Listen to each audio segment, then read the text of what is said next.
নারায়ে রিসালাত শাহে মদিনা তাকরীর ও তাদবিন পেশ করছেন হযরতুল আল্লামা জনাব মাওলানা মুফতি আমিনুল ইসলাম ওয়ালি মুতাজিলুল আলম।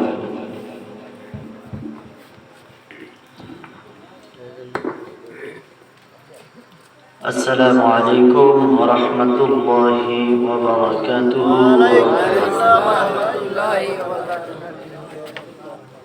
الصلاة والسلام عليك يا رسول الله. الصلاة والسلام عليك يا حبيب الله. الصلاة والسلام عليك يا شفيع المذنبين. الصلاة والسلام عليك يا رحمة للعالمين. الحمد لله الحمد لله وكفى وسلام على عباده الذين اصطفى. أما بعد فقد قال الله تعالى في كلامه المجيد وفي فرقانه الحميد. সকলে জবান খুলে একসাথে পড়ি। আউযু বিল্লাহি মিনাশ শাইতানির রাজীম। বিসমিল্লাহির রাহমানির রাহিম। লাকাদ মান্না আল্লাহু আলাল المؤمنين إذ بعث فيهم رسولا. صدق الله العظيم وصدق رسوله النبي الحبيب الكريم. وفي شان حبيبه إن الله وملائكته يصلون على النبي يا أيها الذين آمنوا صلوا عليه وسلموا تسليما. اللهم صل على سيدنا مولانا وعلى آل سيدنا.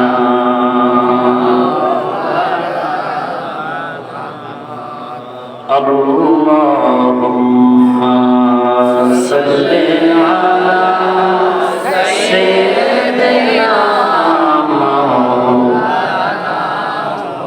محمد وعلى آل سيدنا.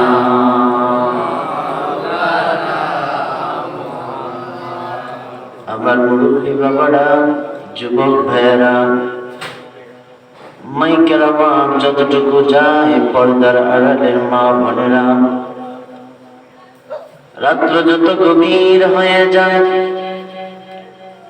দুনিয়ার মানুষের ঘরের দরজাগুলি বন্ধ করে দেয়, বাড়ির গেটগুলো বন্ধ করে দেয়, কিন্তু আমার আপনার মালিক, আমার আপনার প্রভু রহমান রহিম আল্লাহ ডেকে বলে, বান্দারে রাত্র যত গভীর হয়, আমি আল্লাহ আমার রহমতের দরজাগুলো বান্দার জন্য আমি খুলে দেই। আর আমি আমার বান্দাকে ডাকতে থাকি, কে আছো অভাবে? আমি আল্লাহর কাছে চাও, আমি আল্লাহ তোমার অভাব পূরণ করে দেব।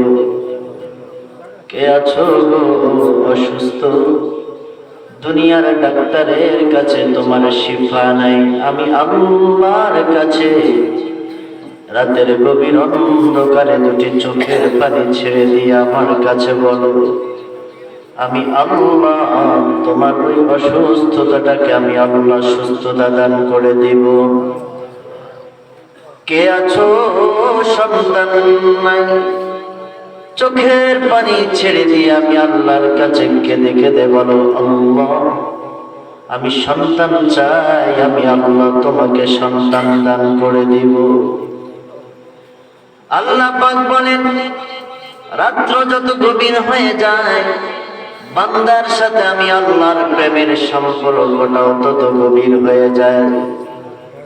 দুনিয়ার মানুষ যদি একটু চক্ষুটা বন্ধ করে দেখেন, খেয়াল করেন, যত আল্লাহর বান্দা আল্লাহর বলি হয়েছে, আল্লাহর প্রিয় হয়েছে, প্রত্যেক আল্লাহর বান্দা রাতের ইবাদত দিয়ে আমার আল্লাহর কাছে গিয়েছে। বান্দা ফরজ ইবাদতের মাধ্যমে, বান্দা ফরজ ইবাদতের মাধ্যমে উজরাত প্রতিদান পায়, আর বান্দা নফল ইবাদতের মাধ্যমে কুরবাত আল্লাহর নিকটবর্তী হয়। দুনিয়ার মালিকের 5 ঘন্টা আপনার ডিউটি দায়িত্ব, সকাল 8টা থেকে আপনি দুপুর 5টা পর্যন্ত আপনি 7 ঘন্টা বা 5 ঘন্টা আপনার নির্ধারিত দায়িত্ব। আপনি সে 5 ঘন্টা বা 7 ঘন্টা দায়িত্ব পালন করলেন, আপনাকে একটা লিমিট বেতন দেওয়া হবে 10,000, 12,000, 15,000।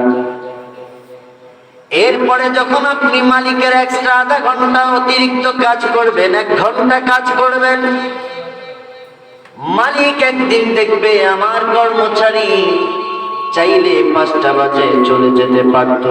আওয়াজ একটু কমায় দেন,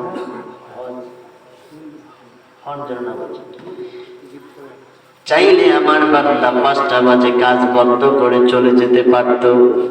বোঝা গেল আমি মালিককে মহব্বত করে, আমি কোম্পানিকে ভালোবাসি, এই জন্য আধা ঘন্টা 1 ঘন্টা বেশি কাজ করেছে। 2টা ঈদ যখন আসে, মাস শেষ হয় অথবা ঈদের সময় যখন আসে, সবাইকে বেতন দেওয়ার পরে বোনাস কিছু দেয়।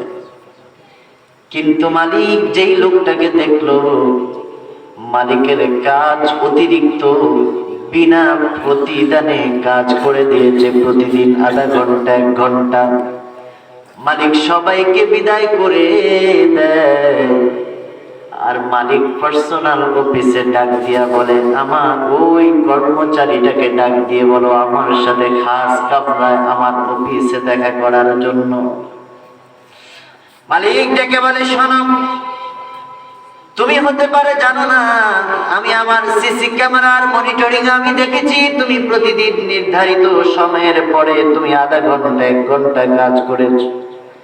আমি তোমার প্রতি খুশি হয়ে আমি সিদ্ধান্ত নিয়েছি, সবাইকে বোনাস দিয়েছি, তোমাকেও আমি বোনাস দিয়েছি, কিন্তু আমি তোমার উপর খুশি হওয়ার কারণে আমি বোনাসের পরেও আমি কিছু বকশিশ তোমার জন্য ব্যবস্থা করে রেখেছি। এটা দুনিয়ার নিয়ম। আমি বললাম, রে বাবা, আল্লাহ বলেন, দুনিয়ার বান্দা ও আমার গোলাম শুনে না, যখন আমার গোলাম ফরজ ইবাদত করার পরে নফল ইবাদত, তাহাজ্জুদ ইবাদত, ইশরাক ইবাদত, আওয়াবিন ইবাদত, কোরআন তেলাওয়াত, আমার রাসূলের প্রতি দুরূদ ও সালাম, মিলাদ কিয়াম করার মাধ্যমে যখন বান্দা আমি আল্লাহর নিকটবর্তী হয়ে যায়, তখন ওই বান্দা আর বান্দা থাকে না, ওই বান্দাটাকে আমি আল্লাহ বান্দা থেকে আমার বন্ধু বানায়া নিই। আপনাদের ঘুম আসতেছে? চলে যাবেন না?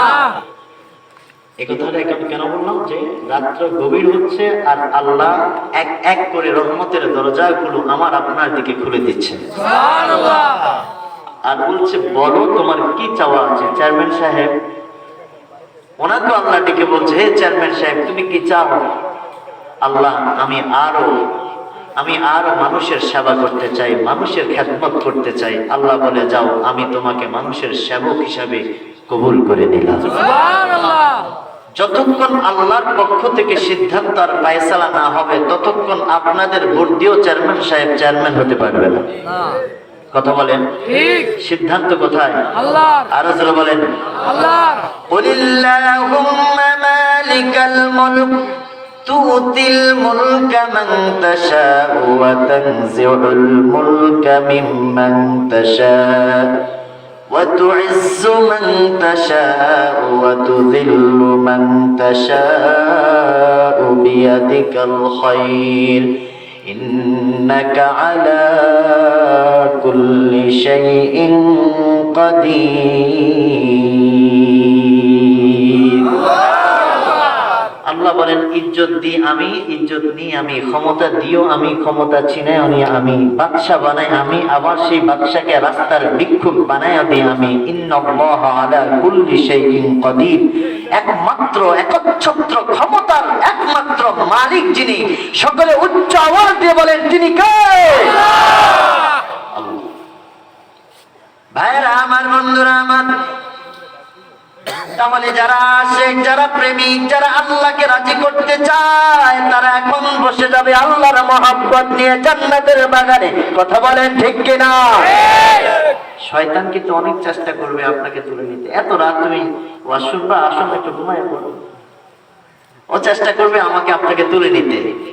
কিন্তু আরে মেয়া, এখন আর ওই তরবারি নিয়ে যুদ্ধ করার সময় এখন আছে? এখন আর তরবারি নিয়ে যুদ্ধ করার সময় নাই। এখন হচ্ছে সবচেয়ে বড় যুদ্ধ হচ্ছে আপনি আপনার নফসের বিরুদ্ধে জিহাদ করা। আপনার নফসের বিরুদ্ধে বর্তমানে দাজ্জালের ফিতনার সময় ঘরে ঘরে হাতে হাতে দাজ্জালের ফিতনা চলে এসেছে। এই মুহূর্তে আমাকে আপনাকে নিজেকে ঈমান হেফাজত করতে হলে আমার আপনার নফসের বিরুদ্ধে জিহাদ করা, জিহাদে আকবার। কথা বলে ঠিক কিনা? ভাইরা আমার, বন্ধুরা আমার, আমি আপনাদের সামনে একখানি আয়াতে কারিমা তেলাওয়াত করেছি, ভূমিকায় গেলাম না। সময় আপনাদের থেকে আমি লস না করে অল্প সময় আলোচনা করব। উপস্থিত রয়েছেন আপনাদের সম্মানিত মহামান্য চেয়ারম্যান মহোদয়, আমার পূর্বে চমৎকার আলোচনা করেছেন আমার সম্মানিত বন্ধুবর, অত্যন্ত চমৎকার আলোচনা করেছেন হযরতুল আল্লামা মুহাম্মদ রবিউল হোসেন আল কাদরি ভাইজান। এর আগে আর উলামায়ে কেরাম আলোচনা করেছেন। আমার বামে উপস্থিত আছেন যিনি আজকের মাহফিলের উদ্বোধক মাওলানা মোহাম্মদ রিয়াজউদ্দিন ঢালী ভাই, আজকের মাহফিলের সম্মানিত সভাপতি। সকলকে আমি সম্মান রেখে আলোচনায় ঢুকে গেলাম, ডানি বামে আর গেলাম না। বন্ধুরে, আমি আল্লাহর কোরআন থেকে একখানি আয়াতে কারিমা আপনাদের সামনে আমি তেলাওয়াত করেছি। এর আগে আমি আপনাদের কাছে জানতে চাই, আমার আপনার রব আমাকে আপনাকে দুটি হাত দিয়েছেন, এই দুটি হাত নিয়ামত নাকি গজব? নিয়ামত। আরো জোরে বলেন, নিয়ামত। আমাকে আপনাকে দুটি চক্ষু দিয়েছে, নিয়ামত না গজব? নিয়ামত। যার চক্ষু নাই ওকে যদি জিজ্ঞেস করেন, রে ভাই, আল্লাহ তোমাকে দুটি চক্ষু দেয় নাই, বলো চক্ষু না থাকার কি বেদনার যন্ত্রণা? সে আপনাকে ডেকে বলবে, তোমরা বলো সবুজ শ্যামল পৃথিবী, কত চমৎকার সুন্দর এই পৃথিবী আমি দেখতে পারি না, আমি বুঝতেও পারি না। আল্লাহ রাব্বুল আলামিন বলেন, শোনো দুনিয়ার মানুষ, আমি আল্লাহ তোমাকে চাইলে দুটি চক্ষু না দিয়ে অন্ধ করে আমি পাঠাইতে পারতাম। আমি তোমাকে দুটো চক্ষু দিয়েছি, এই দু চক্ষু দিয়ে দেখে দেখে আমি আল্লাহর কোরআন তেলাওয়াত করবা। এই দুটি চক্ষু দিয়ে রাস্তা দিয়ে হেঁটে হেঁটে আমার ঘর মসজিদে যাইবা। এই দুটি চক্ষু দিয়ে তুমি ভালো ভালো কাজ করবা। আমি আল্লাহ তোমাকে দুটি পাও দিয়েছি, হেঁটে হেঁটে আমার ঘর মসজিদে যাওয়ার জন্য।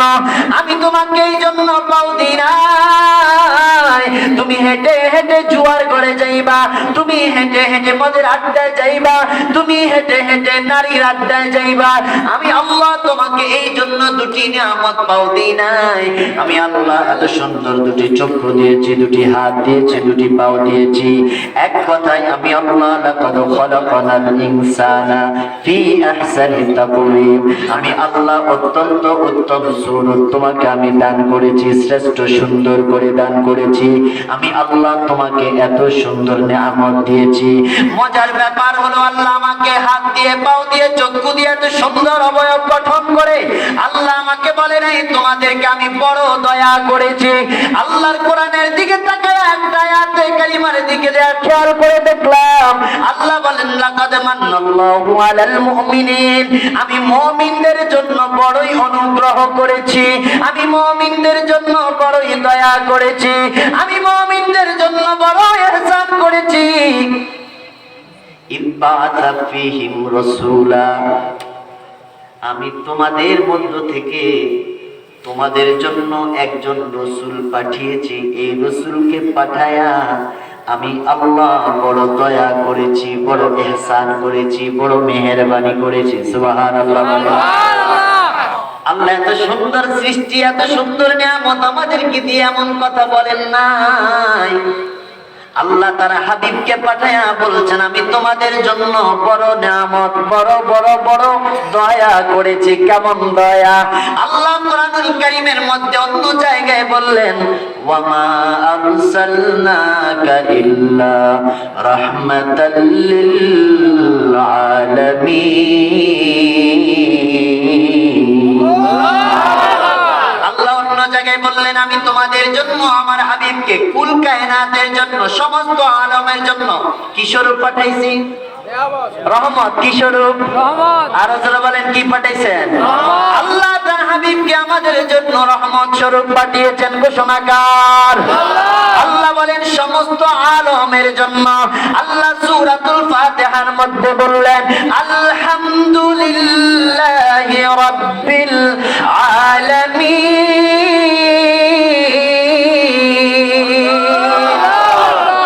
সূরা ফাতিহার মধ্যে বললেন সমস্ত প্রশংসা সমস্ত জগতের আল্লাহর জন্য। আল্লাহ এখানে বললেন ওয়ামা আরসালনাকা ইল্লা রাহমাতাল লিল আলামিন, সমস্ত রহমত সমস্ত জগতের জন্য আমার নবীকে আমি আমার আল্লাহ বলেন তোমাদের জন্য রহমত করে পাঠিয়েছি। এই জন্য কেউ যদি আমার নবীকে বিশ্ব নবী বলে খুব খেয়াল রাখবেন, বিশ্ব নবী বললে এটা নবীর শানে মানায় না, নবীর শানে এটা না বলাই উত্তম। বলতে হবে আমার নবী কুল কায়নাতের নবী। জয় বলুন সুবহানাল্লাহ। আমার নবী শুধু এই পৃথিবীর জন্য নবী না, আমার আল্লাহ যত জায়গায় রব, আমার আল্লাহ তত জায়গায় আমার নবীকে পাঠাইছে রহমত। আল্লাহ যত জায়গায় রব, আমার নবী তত জায়গায় রহমত। ওয়ামা আরসালনাকা ইল্লা রাহমাতাল লিল আলামিন। আল্লাহর নামের সাথে আল্লাহর প্রশংসার সাথে ব্যবহার করছেন রব্বিল আলামিন, আবার এখানে বলছেন রাহমাতাল লিল আলামিন। কোনো পার্থক্য আছে? না। আলামিনের মধ্যে কোনো পার্থক্য আছে? না। এখানে বলছেন সমস্ত প্রশংসা আল্লাহ কার জন্য? আল্লাহর জন্য, জগতের রবের জন্য। কার জন্য? জগতের রবের জন্য। তো বলেন আলম শুধু কি একটা? একটা আলম মানে এই পৃথিবীটাকে একটা আলম বলে, অথচ এই পৃথিবী মাত্র একটা গ্রহ। আল্লাহ কোটি কোটি আরো গ্রহ রেখে দিয়েছেন। তো যত গ্রহ নক্ষত্র যত কিছু আছে, কেউ কেউ বলেছেন 1 2 নয় 80,000 আলম আছে। সুবহানাল্লাহ। এটা নিশ্চিত নয়, তার চেয়ে অনেক গুণ বেশি। আমাদের অজান্তে অনেক আলম আছে যেটা আমরা জানি না, যেটা আমরা জানি না। আমরা এতটুকু জানি যে 7 জমিন আছে, 7 আসমান আছে। তো এক একটা জমিন তো এক একটা আলম। সুবহানাল্লাহ বলে। তো শুধু বিশ্ব নবী বললে এই আলমের নবী বলা হবে।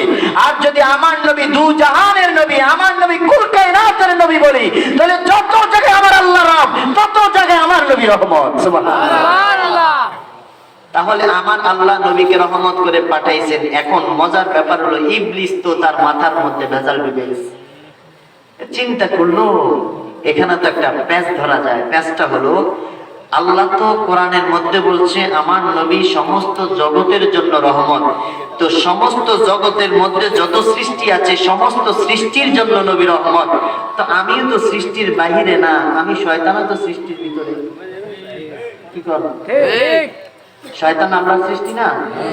না, ও অন্য কোনো সৃষ্টি? না তো শয়তানও তো আল্লাহর সৃষ্টির মধ্যে মধ্যে। এখন আল্লাহ তো এখানে শয়তানকে উইথআউট করে নাই, শয়তানকে বাদ দেয় নাই। আল্লাহ বলছেন ওমা আরসালনাকা ইল্লা রাহমাতাল লিল আলামিন, সমস্ত জগতের জন্য নবী রহমত। এখন শয়তান কয় আমার জন্য কেমন রহমত এটা তোমার জানতে হবে। আল্লাহ যে নবীকে রহমত করে পাঠাইছে আমার জন্য কেমন রহমত এটা আমার জানতে হবে হবে। জানার জন্য কার কাছে যাবেন? নবীর কাছে। কার কাছে? নবীর কাছে আসলেন। ইয়া রাসূলুল্লাহ, আপনাকে আল্লাহ জগতের জন্য রহমত করে পাঠিয়েছেন। এখন আমার জানার ইচ্ছা আমার জন্য আপনি কেমন রহমত এটা আমি জানতে চাই। সুবহানাল্লাহ। সুবহানাল্লাহ। আপনারা জানতে চান নি? চাই চান না? কে কে হাত তোলেন? বুঝে নাই, বুঝে নাই। চান কে কে হাত তোলেন তো? আল্লাহু আকবার ইয়া রাসূলুল্লাহ জিন্দাবাদ জিন্দাবাদ। এখন এই আল্লাহর নবী ইবলিসের জন্য যে রহমত, এটার জবাবটা তাবাররুক হিসাবে তাবাররুকের লগে রেখে দিলাম। তাবাররুক আছে না? আছে আছে তাবাররুক? আছে। তো এটাও তাবাররুক বানায়া তাবাররুকের প্যাকেটের লগে প্যাকেট করে যাওয়ার টাইমে দিয়ে দিব। কি কথা বুঝে আসছে? আপনারা যাওয়ার সময় আমার শুধু স্মরণ করাই দিবেন, হুজুর শয়তান কেমনে, শয়তানের জন্য নবী কেমনে রহমত হয় এটা আমাদেরকে তাবারুকের লগে এটা দেন। এটা যাই না তাবারুকের লগে তাবারুক করে এটা নিয়ে যাবো। ওই পর্যন্ত যে বসে থাকবো উনি এটা শুনে যাবে, যে উঠে যাবে সে আর পাবে না। সে তাবারুকও পাবে না, এই তাবারুকও পাবে না, ওই তাবারুকও পাবে না। কথা কি বুঝে আইছে? রাখলাম এখানে, এটা মনে রাখবেন কিন্তু আপনারা। আমি ভুলে গেলে আপনারা স্মরণ করাই দিয়ে, ঠিক আছে তো ইনশাআল্লাহ? ভাইরা আমার, পবিত্র ঈদে মিলাদুন নবী সাল্লাল্লাহু আলাইহি সাল্লাম উপলক্ষে আজকের মাহফিল। ঈদে মিলাদুন নবী কি, ঈদে মিলাদুন নবী কি, ঈদে মিলাদুন নবী কি। ঈদ মানে আনন্দ, ঈদ মানে খুশি, মিলাদ মানে নবীজির আগমন, মিলাদ মানে নবীজির জন্ম, মিলাদ মানে জন্ম, নবী মানে নবীর জন্ম। নবীর জন্মের খুশি, নবীর আগমনের খুশিকে ঈদে মিলাদুন নবী বলা হয়। কথা কি বুঝে আসছে? জি নবীর জন্মের খুশিকে, নবীর আগমনের খুশিকে ঈদে মিলাদুন নবী বলা হয়। এখন এখানে এমন কেউ কি আছেন আমার নবীর আগমনে বেজার? না এখানে এমন কেউ আছেন? জি না আমার নবীর আগমনে বেজার কেউ কি আছেন? আমার পূর্বে বক্তা বলেছেন নবীর আগমনে শুধু বেজার ছিল ইবলিস। আসমান খুশি, জমিন খুশি, পাহাড় খুশি, পর্বত খুশি, মাছ খুশি, পশু খুশি, পাখি খুশি, কুল কায়নাত খুশি। পাহাড় আমার নবীকে চিনে, গাছপালা আমার নবীকে চিনে, গুইসাপ আমার নবীকে চিনে, সাপ আমার নবীকে চিনে, কবুতর আমার নবীকে চিনে, আবাবিল পাখি আমার নবীকে চিনে, কুল কায়নাত আমার নবীকে চিনে। কিন্তু একদল মানুষ আমার নবীকে চিনে নাই। কথা বলেন ঠিক কিনা? আবু জাহেল আমার নবীকে চিনছে না আবু লাহাব চিনছে না উতবা সাহেবা চিনছে না আবু জাহেল চিনে নাই। আবু বকর আমার নবীকে চিনছে। কেমন চিনা চিনছে? কয় চিনার মতো চিনছে। আবু বকর ব্যবসার জন্য দামেস্কে যায়। একজন ইহুদি পাদ্রীর বাসায় আবু বকর রাত্র যাপন করবে, বড় ব্যবসায়ী। ইহুদি পাদ্রী কিতাবের আলেম ছিল।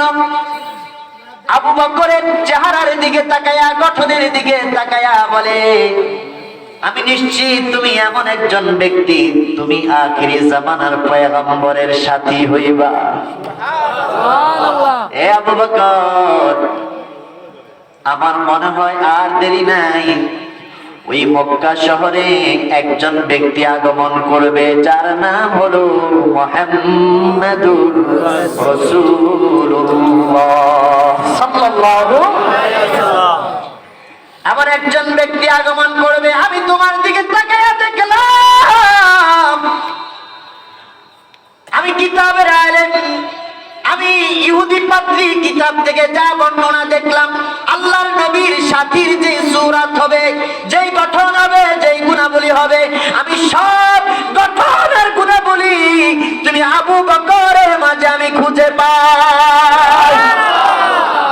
আবু বকর ব্যবসার কাজ শেষ করে যখন দেশে ফিরে আসলেন, আবু জাহেল দৌড়ে আবিয়ে বলে, আবু বকর খবর রাখছো নি? তুমি যে মুহাম্মদের সাথে চলো, ওই মুহাম্মদ তো নিজেকে নবী দাবি করে, ওই মুহাম্মদ তো নিজেকে রাসূল দাবি করে। কয় তুমি কি এটা বিশ্বাস করো? কয় আমি বিশ্বাস করি, তারপরেও আমি মুহাম্মদ সাল্লাল্লাহু আলাইহি ওয়াসাল্লামকে একটু কিছু কথা বলবো, প্রশ্ন করব। আল্লাহর নবী রাহমাতুল্লিল আলামিনের দরবারে আসলেন, আয়েশা বলতেছি, ইয়া রাসূলুল্লাহ, আপনি নাকি আপনাকে নবী দাবি করছেন, আপনি নাকি আপনাকে রাসূল দাবি করেছেন? আল্লাহর নবী বললেন, হ্যাঁ, আমি আমাকে নবী এবং রাসূল দাবি করছি। কেন, তোমার কি কোনো সন্দেহ আছে? কয়, ইয়া রাসূলুল্লাহ, আল্লাহর জাতের কসম, আমার কোনো সন্দেহ নাই। এরপরও আমি আপনাকে কিছু কথা বলবো, মক্কা মদিনার কাফেরদেরকে জবাব দেওয়ার জন্য। আল্লাহর নবী গো, আপনি যে নবী রাসূল, এর প্রমাণ যদি একটু আমাকে বলতেন। আমার নবী ডেকে বলে, আবু বকর, তাহলে শোনো, এক নম্বর প্রমাণ আমি তোমাকে বলি। তুমি ব্যবসার জন্য দামেস্কে গিয়েছো, ওই ব্যবসার জন্য যাওয়ার পরে ওই ব্যবসায়ী কাফেলায় তুমি এক ব্যবসায়ীর ঘরে, ইহুদি পাদ্রীর ঘরে তুমি রাত্রি যাপন করেছো। কয়, হ্যাঁ ইয়া রাসূলুল্লাহ। কয়, ওই পাদ্রী কি তোমাকে এমন এমন আমার ব্যাপারে ভবিষ্যৎবাণী দেয় নাই? কয়, হ্যাঁ ইয়া রাসূলুল্লাহ, দিয়েছে। আবু বকর কয়, দুনিয়ার মানুষ রে, শুনে নাও, এই কথা আমি আর ওই ব্যবসায়ী ছাড়া আর কেউ জানে না, আমি কারো কাছে বলি নাই, কিন্তু আল্লাহর নবী আমাকে এই ঘটনা বলে দিল। এরপরে আমার নবী বলে, কয়, আরো শোনো, আরো শোনো। কয়, কি? কয়, তুমি কি একদিন স্বপ্ন দেখো নাই, ওই আকাশের চাঁদটা তোমার ঘরের চাঁদ ভেদ করে তোমার ঘরের ভিতরে ঢুকলো, ঢুইকা তোমার আস্তিনির ভূগোলের নিচে তোমার ওই চাঁদটা চলে আসছে? আবু বকর কয়, ইয়া রাসূলুল্লাহ, হ্যাঁ, এটাও আমি স্বপ্নে দেখেছি। আল্লাহর নবী কয়, তুমি আবার ওই স্বপ্ন গণনা করার জন্য তুমি গণকের কাছে গিয়েছো, গণক কি তোমাকে ভবিষ্যৎবাণী দেয় নাই? এই আবু বকর, অতি শীঘ্রই আল্লাহর পক্ষ থেকে একজন নবী এবং রাসূল আসবে, যেই নবী এবং রাসূল তুমি আবু বকরের সবচেয়ে প্রিয় এবং কাছের হবে। সুবহানাল্লাহ। আবু বকর ডেকে বলে, ইয়া রাসূলুল্লাহ, এই স্বপ্নের কথাও আমি আর ওই গণক ছাড়া আর কেউ জানে না, আপনি কেমনে জানলেন? আল্লাহর নবী কয়, শোনো, আরো শোনো, আরো শোনো। তুমি কি আরেকদিন স্বপ্নে দেখো নাই, আকাশের ওই চাঁদটা দুই ভাগ হয়ে গেল, দুই ভাগ হইয়া মাশরিক এবং মাগরিব আলো এমন ভাবে দুই দিকে ছড়িয়ে পড়লো, আল্লাহ এই পৃথিবীটাকে আলো দিয়ে আলোকিত করে দিয়েছে। তুমি কি ওটা দেখো নাই? এরপরে তুমি গণকের কাছে গিয়েছো, যাওয়ার কাজ পরে গণক তোমাকে কি বলে দেয় নাই? অতি শীঘ্রই আল্লাহর পক্ষ থেকে একজন নবী এবং রাসূল আসবে, আল্লাহর তাওহীদ এবং রিসালাতের দাওয়াত নিয়া। যেই দাওয়াত, যেই দিন, ইসলামের নূর, যেই ইসলামের নূর এই পৃথিবীর মাশরিক থেকে মাগরিব সারা পৃথিবীটাকে ইসলামের নূর দিয়ে আলোকিত করে দিবে। আবু বকর কয়, ইয়া রাসূলুল্লাহ, এটা কি তুমি কাউকে বলেছো? কয়, শুধু আমি গণক ছাড়া আর কাউকে বলি নাই। আল্লাহর নবী রাহমাতুল্লিল আলামিন বললেন, এটাও কি তুমি স্বপ্নে দেখো নাই? কাহা। আবু বকরকে বলে, আবু বকর, আর কি আমাকে বলতে চাও? আমি তোমাকে বলবো। আবু বকর ডেকে বলে, ইয়া রাসূলুল্লাহ, নবী গো, নবী গো, নবী গো, নবী গো, আমাকে আপনি আর প্রমাণ দিতে হবে না, আপনি প্রমাণ দেওয়া ছাড়াও আমি আবু বকর আপনাকে নিঃসন্দেহে নির্দ্বিধায় নবী এবং রাসূল বলে বিশ্বাস করি। ভাইরা আমার, ঈমান কাকে বলে? আল্লাহকে না দেখে বিশ্বাস করার নাম হলো ঈমান। আল্লাহকে দেখছেন তো এখানে? না। জান্নাত জাহান্নামকে দেখেন নাই, জান্নাত জাহান্নামকে না দেখে ঈমান, না দেখে বিশ্বাস করার নাম হলো ঈমান। আলমে বারজাখ, কবরের জিন্দেগি আমি আপনি দেখি নাই, না দেখে বিশ্বাস করার নাম হলো ঈমান। কথা বলেন ঠিক কিনা? নবীর সাহাবায়ে কেরাম নবীকে এমন ভাবে মহব্বত করেছেন, এমন ভাবে মানার মতন মেনেছেন। নবী যা বলেছেন কোনদিন নবীর কাছে দলিল চায় নাই, প্রমাণ চায় নাই। আমার নবী জবান দিয়ে বলতে দেরি, বিনা দলিলে বিনা প্রমাণে আল্লাহর নবীর সাহাবীরা 1 সেকেন্ডের ভিতরে বিশ্বাস করে নিয়েছে। আমরা তো এখন দলিল চাই। নবীর সম্মান ইজ্জতের কথা শুনলে কই পাইছেন এটা দলিল দেন। আচ্ছা না, আমাদের অনেকে এরকম আছে না ভাই?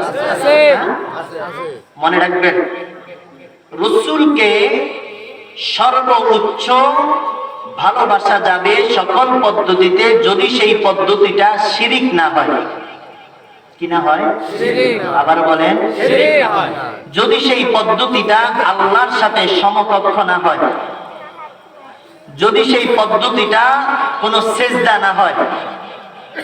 এক কথায় শিরিক ব্যতীত সকল পদ্ধতিতে প্যারা নবী নূর নবী রাহমাতুল লিল আলামিনকে সম্মান করা ইত্তেফাকুল উলামা। কথা বলেন ঠিক কিনা? সমস্ত আকাবেরদের ঐক্যমত, সমস্ত ইমামুল ফুকাহা একমত, সকল পদ্ধতিতে নবীকে সম্মান করা যাবে যদি সেই পদ্ধতিটা শিরিক না হয়, আল্লাহর সাথে সমকক্ষ না।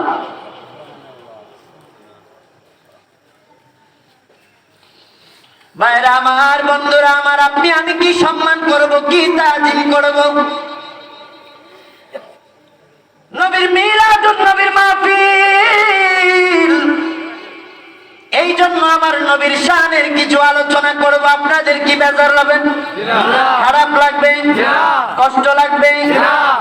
মনে রাখবেন, আমার ঢালি ভাই রিয়াজউদ্দিন ঢালি ভাই মনে রাখবেন, যদি নবীর সম্মানের, নবীর ইজ্জতের, তাজিমের আলোচনা শুনলে আপনার দিলটা খুশি লাগে, আপনার অন্তরটার মধ্যে একটা প্রশান্তি আসে, একটা ভালো লাগে, আনন্দ লাগে, মনে রাখবেন আপনার ঈমানের মধ্যে আল্লাহ নূর ঢেলে দিয়েছে।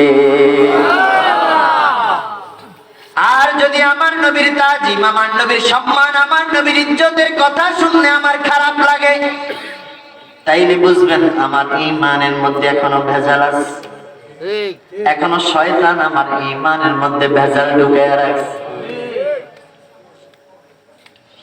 সাহাবা কারাম, হযরত আলী কাল্লামুল্লাহু ওয়াজহার পুরুর উপরে আমার নবী ঘুমাচ্ছেন, আপনি আমি কেমন সম্মান, আর সাহাবীরা আমার নবীকে কেমন সম্মান করেছেন। হযরত আলী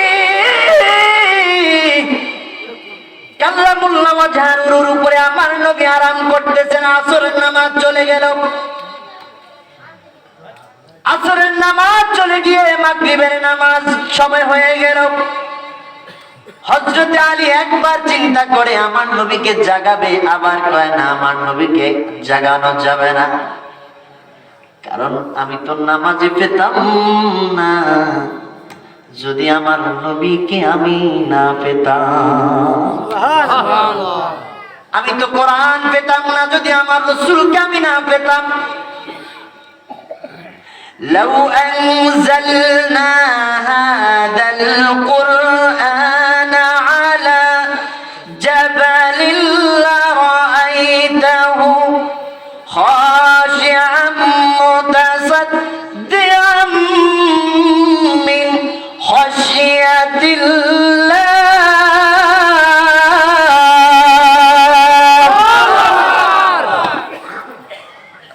আল্লাহ বলেন, আমি কোরআনকে পাহাড়ের উপরে পাঠাতে চেয়েছি, পাহাড় আমার কোরআনকে নেওয়ার জন্য রাজি হয় নাই, ভয়ে।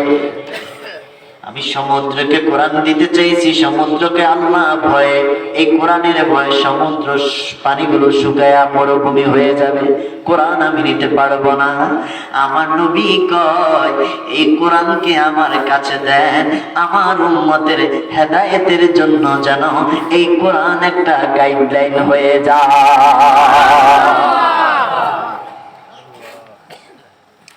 সাহেবে কোরআন আমার নবী, সাহিবুস সালাহ আমার নবী, সাহিবুর রমাদান আমার নবী, সাহিবুজ যাকাত আমার নবী, সাহিবুল হজ আমার নবী।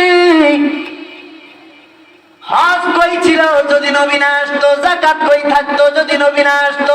নামাজ কই থাকতো যদি নবী না আসতো? রোজা কই থাকতো যদি নবী না আসতো? আমার নবী আসছে তো আল্লাহ কুল কায়নাতকে বানাইছে, নবীর জন্য সব সৃষ্টি। হযরত আলীর আকীদা কি দেখেন, আমাদের আকীদা আর হযরত আলী রাদিয়াল্লাহু আনহুর আকীদা কি? হযরত আলী রাদিয়াল্লাহু আনহু কয় আমার নামাজ চলে যায় কিন্তু আমার নবীর শানে বেয়াদবি করা যাবে না। সুবহানাল্লাহ। সুবহানাল্লাহ। আমার নামাজ যাবে কিন্তু আমার রাসূল যাকে আল্লাহ হাবিবুল্লাহ বলেছেন, যাকে আল্লাহ কি বলেছেন? হাবিবুল্লাহ। হাবিবুল্লাহ বলেছেন। হযরত আলী নবীকে জাগাইলেন না, না জাগানোর পরে কিন্তু নামাজ, সাহাবা কেরাম তো নামাজেরও তো মহব্বত আছে, তো নামাজের মহব্বতে অজান্তে চোখের দুপোটা পানি ঝরে আমার রাসূলের চেহারা মোবারকের মধ্যে পড়ে গেছে। নবীজি তাকায় আলীকে বলে, আলী কান্না করতেছো কেন? হযরত আলী বলে, ইয়া রাসূলুল্লাহ আসরের নামাজ পার হয়ে গেছে, মাগরিবের সময় হয়ে গেছে, ওই যে দেখেন মাগরিবের আজান হচ্ছে, আমাকে জাগাও নাই? আসলে কি আমার নবী ঘুমায়? না। নবীরা ঘুমাইলেও নবীদের দিল ঘুমায় না। এজন্য নবীদের স্বপ্ন হচ্ছে ওহী। নবীদের স্বপ্ন কি? ওহী। আমাদের স্বপ্ন সত্য হতে পারে, মিথ্যা হতে পারে, নবীদের স্বপ্ন মিথ্যা হতে পারে না। কারণ নবীদের দিল ঘুমায় না। আমার নবী আসরের নামাজ কাজা করবে, এটা হতে পারে না। দেখেন নবী সাহাবাকে ইমানের পরীক্ষা কেমন ভাবে নিচ্ছে। আকীদা কাকে বলে? আকীদা খুব গুরুত্বপূর্ণ একটা বিষয়, ঈমান একটা গুরুত্বপূর্ণ একটা বিষয়।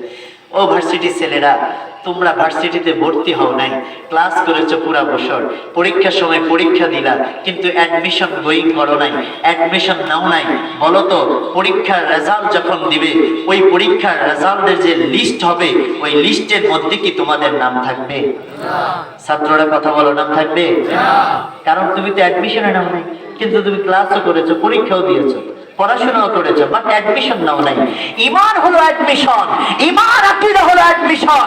কারণ ঈমান আকীদার মধ্যে যদি গলদ থাকে, ঈমান আকীদা যদি মজবুত না হয়, ঈমান আকীদা যদি শুদ্ধ না হয়, ঈমান আকীদা যদি সহি না হয়, নামাজ বিফল, রোজা বিফল, হজ বিফল, যাকাত বিফল, দান খয়রাত বিফল, সব কিছু তুচ্ছ, কোনো কিছু আল্লাহর কাছে কবুল হবে না। সহি ঈমান আকীদার সাথে নামাজ পড়লে নামাজ মালিকের দরবারে কবুল হয়ে যায়। সুবহানাল্লাহ।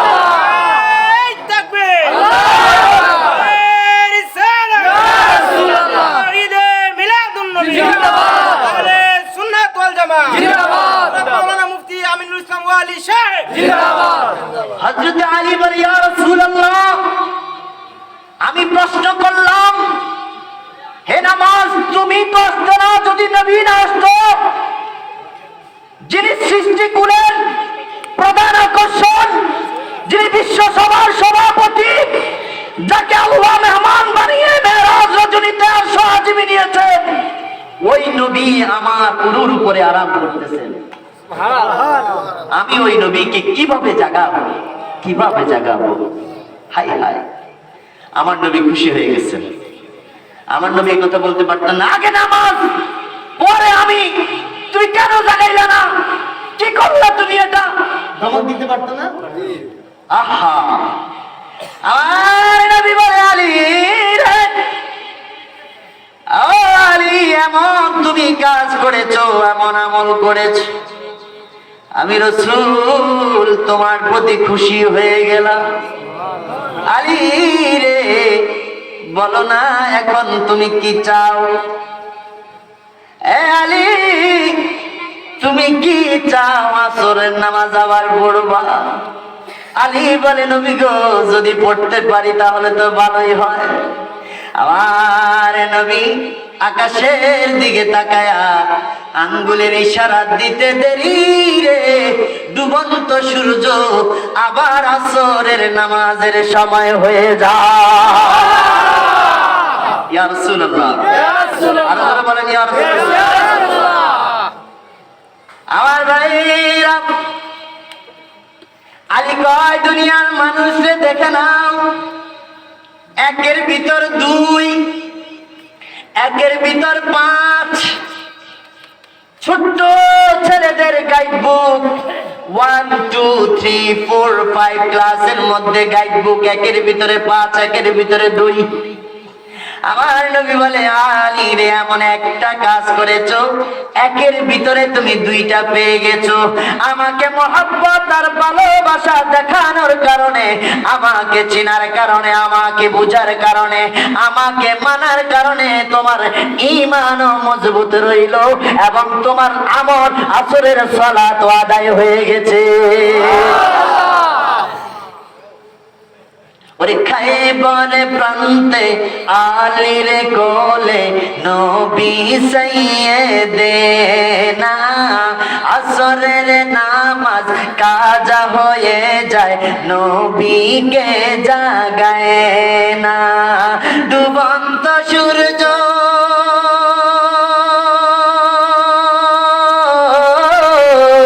ডুবন্ত সূর্য ডাক দিয়ে নবী কয়, আলী নামাজ পড়ো না। ডুবন্ত সূর্য ডাক দিয়ে নবী কয়, আলী নামাজ পড়ো না। ঈমানদার দিওয়ানা যেতে চায় মদিনা, বলো ঈমানদার দিওয়ানা যেতে চায় মদিনা। কে কে মদিনা যেতে চান হাত তুলেন। আল্লাহ আমাদেরকে কবুল করো, আল্লাহ আমাদেরকে মদিনার মেহমান বানাও, আল্লাহ আমাদেরকে মদিনার মেহমান বানাও। আমার নবী হাত নামান, আমার নবী বলেন, মান যারা কবরি ওয়াজাবাত লাহু শাফাআতি। কেউ যদি জীবনে একবার আমি রাসূলের জিয়ারত করে ফেললো, আমি রাসূল ওয়াদা দিলাম কঠিন মুসিবতের সময় হাসরের ময়দানে আমি রাসূলুল্লাহ তার জন্য সুপারিশ করা আমি নবীর জন্য ওয়াজিব হয়ে যাবে।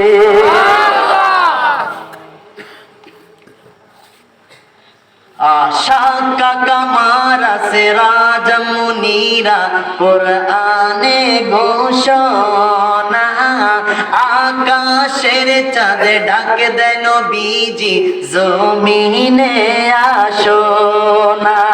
সুবহানাল্লাহ। আবু জাহেল আয়েশা কয় কি, এ মুহাম্মদ তুমি যদি নবী হও তো আকাশের ওই যে, কারণ সবাই কয় মুহাম্মদের জাদু দুনিয়ায় চলে, আকাশে তো আর জাদু চলবে না। কারণ এর কাছে এর কাছে আয়েশা আবু জাহেল হাতের মধ্যে পাথর নিয়ে আসছে, পাথর নিয়ে আয়েশা বলতেছে, ইয়া মুহাম্মদ তুমি যদি বলতে পারো আমার হাতের মুঠের ভিতরে কি আছে, যাও আজকে কইয়া লইলাম, আজকে মুসলমান হয়ে যাবো, আর বাটপারি সাটপারি করবো না। আমার রাসূল কয়, চাচা তুমি তো শুধু বাটপার না, তুমি বিশ্ব বাটপার। তুমি যে মুসলমান হবে না এটা আমি জানি, এটা আমি জানি। তারপরও আমি যদি তোমার কাছে হেরে যাই তো ইসলাম হেরে যাবে, রিসালাত হেরে যাবে। সুতরাং আমি তোমার কাছে কখনো হেরে যেতে পারি না। তো বলে, চাচা আমি যদি বলি তোমার হাতের মুঠোর ভিতরে কি আছে, সে যদি কথা বলে এটা কেমন হবে?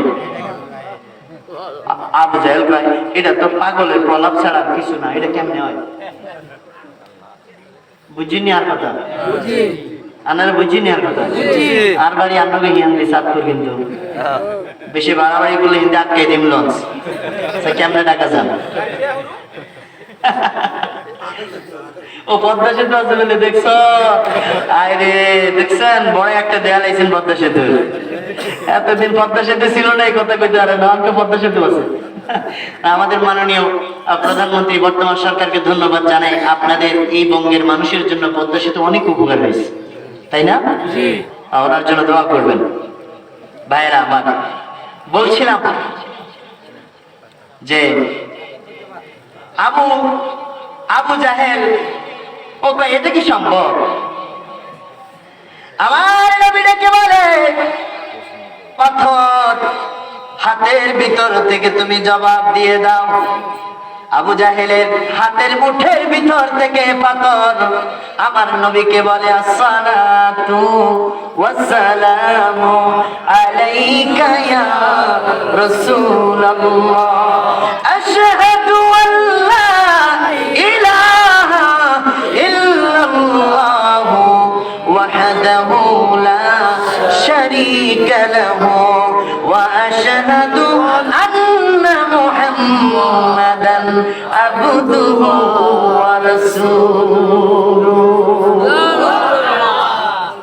আবু জাহেল কে এটাও জানে আবু জাহেল কি কয় ওয়াটপার ও তুই সিটার তুই কি সিটার ও সিটারে কয় এটাও জাদু এবার কিছুদিন পরে সবাই বুদ্ধি করে আসলো চল কোন জাদুকারীর জাদুর প্রভাব আসমানে আকাশের মধ্যে যেতে পারে না আয় মোহাম্মদকে এবার ঠেকায়া দিব আটকায়া দিব কিভাবে রে মোহাম্মদকে বলবো যদি আকাশের চাঁদকে দুটুকরো করে দিতে পারো তাহলে কালিমা পড়ে মুসলমান হয়ে যাব এই কথা বলতে দেরি মক্কার কাফেররা বলল এটা কিয়ামতের আগে কখনো সম্ভব হবে না সম্ভব হবে না সম্ভব হবে না চলো মুহাম্মাদের কাছে চলে যাই আল্লাহর নবীর কাছে এসে বলে আল্লাহর নবী গো হে মুহাম্মদ যদি তুমি সত্য নবী এবং রাসূল হও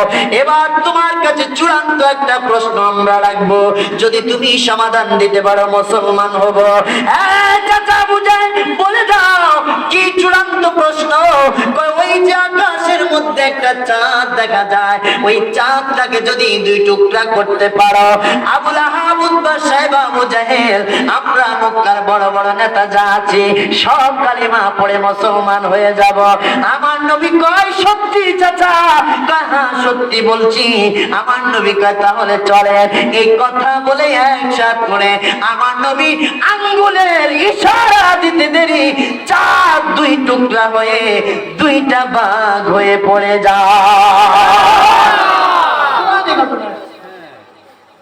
শাকা কামারা সে রাজমুনিরা কোরআনে ঘোষণা আকাশের চাঁদে ডাকে দেন বিজি জমিনে আসনা ওরে নবীর ডাকে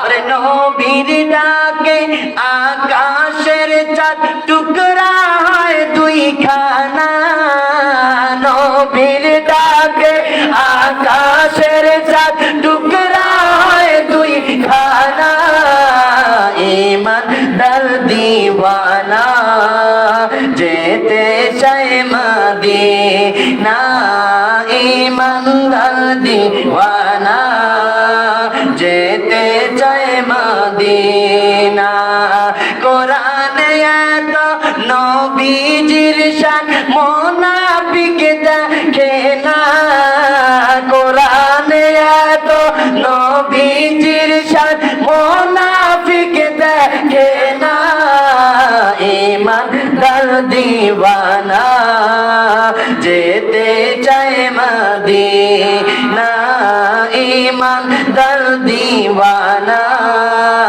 যেতে চায় মদিনা কোরআনে আমার নবী শান আছে না নাই আছে আর জোরে বলেন আছে না নাই আছে শুধু কোরআন দিয়ে যদি বয়ান করি ঘন্টার পর ঘন্টা আমার নবীর শান আলোচনা করে শেষ করা যাবে না ও দুনিয়ার মানুষ একটু করে বলে যায় একটু করে বরিশাল হিজলা থানা নাকি হিজলা থানা 2 নম্বর মেমানে ইউনিয়ন জানি না কখনো আসা হয় কি হয় না তবে আজকে প্রেমের একটু আলোচনা করে যায় আজকের আলোচনার কারণে যদি আমার নবীর মহব্বতের একটুখানি পরিমাণ ভালোবাসার কারণে আমার আপনার চোখের পানি একটু ঝরে যায় আমার দিলটা আপনার দিলটা যদি নবীর প্রেমে একটু গলে যায় কঠিন হাসরের ময়দানে মুসিবতের সময় হতে পারে আজকের এই মাহফিলটা আমাদের জন্য নাজাতের ওসিলা হয়ে যাবে। ও দুনিয়ার মানুষ, একটু করে এই জন্য কোরআন থেকে বলি, আমার আল্লাহ কোরআনুল কারীমকে আদম নবীকে নাম ধরে ডাক দিলেন। আমার আল্লাহ কোরআনুল কারীমে মুসা নবীকে নাম ধরে ডাক দিলেন। আমার আল্লাহ ঈসা নবীকে কোরআনুল কারীমের নাম ধরে ডাক দিলেন। আমার আল্লাহ নূহ নবীকে কোরআনুল কারীমের নাম ধরে ডাক দিলেন। আমার আল্লাহ ইব্রাহিম নবীকে কোরআনুল কারীমের নাম ধরে ডাক দিলেন। কিন্তু মজার ব্যাপার হলো, আমার নবী আপনার নবী কেমন নবী, আমার নবী আপনার নবীকে আমার আল্লাহ কেমন মহব্বত করেন, আমার নবী আপনার নবীকে আমার আল্লাহ কেমন ভালোবাসেন, আমার নবী আপনার নবীকে আমার আল্লাহ কত সম্মান দিয়েছেন। সেই আল্লাহ কোরআনের মধ্যে আমার নবীর ব্যাপারে বললেন, ওয়ারাফানা লাকা যিকরাক। ওগো বন্ধু, আপনার জিকিরকে আমি অনেক বড় উত্তরণ বুলন্দ করে দিয়েছি, আপনার জিকিরকে আমি বড় করে দিয়েছি, আপনার সম্মানকে আমি বুলন্দ করে দিয়েছি। এক জায়গায় এই কথা বলে আরেক জায়গায় আমার আল্লাহ বললেন, ওয়া ইন্নাকা লাআলা খুলুকিন আযীম। ওরে দুনিয়ার বান্দারা, ওরে দুনিয়ার মানুষরা, তোমরা শুনে নাও, যখন তুমি রুকুতে যাও তখন তুমি সুবহান রাব্বিয়াল আযীম বলো। যখন তুমি রুকুতে যাও মহান আল্লাহর মহত্ব ঘোষণার জন্য তুমি সুবহান রাব্বিয়াল আযীম বলে আমার আল্লাহর পবিত্রতা ঘোষণা করে দাও, আমার আল্লাহর মহত্ব ঘোষণা করে দাও। আমার আল্লাহ রুকুতে যাইয়া তুমি আযীম শব্দ ব্যবহার করে আমি আল্লাহর পবিত্রতা, আমি আল্লাহর মহত্বর ঘোষণা তুমি করলা। আর আমি আল্লাহ নিজে কোরআনুল কারীমে আযীম শব্দটা ব্যবহার করে আমি আল্লাহ আমার হাবিবের চরিত্রের মহত্বের কথা আমি আল্লাহ বর্ণনা করে দিলাম।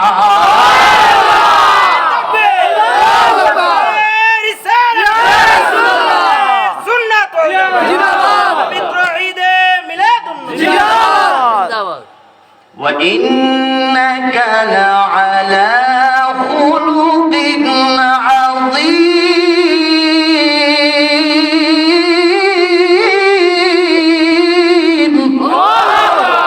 আযীম শব্দ আছে আছে আছে আছে। সুবহান রাব্বিয়াল আযীম। আল্লাহ এখানে আল্লাহর মহত্বের জন্য রুকুতে যায় বলে সুবহান রাব্বিয়াল আযীম। আর আল্লাহ নিজে রাসূলের হাবিবের চরিত্রের কথা বলতে গিয়ে দুনিয়ার বান্দার জবান দিয়ে বলায় না, আল্লাহকে আগামী আল্লাহ আমার কালামের মধ্যে বললাম, ওয়া ইন্নাকা লাআলা খুলুকিন আযীম।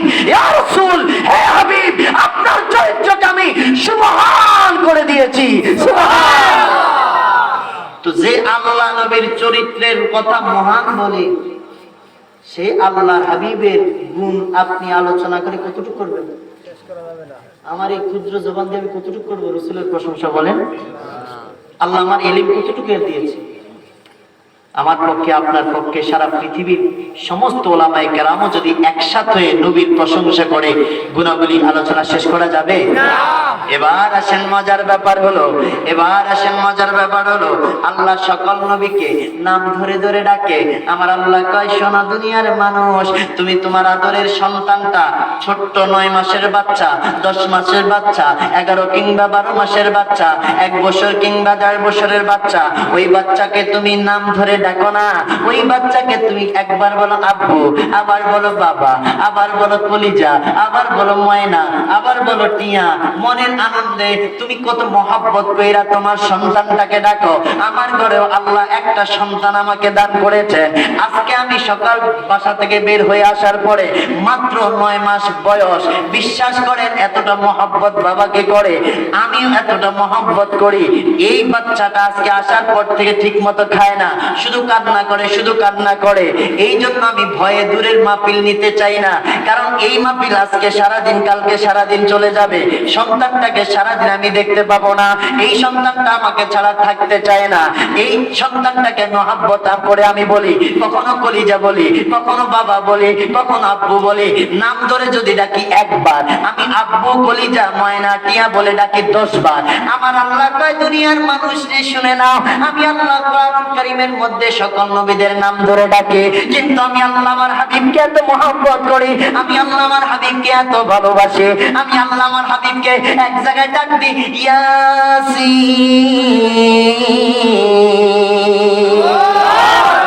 আরেক জায়গায় আমার হাবিবকে ডাক দিই তাসিন, আমার হাবিবকে আরেক জায়গায় ডাক দিই আলিফ লাম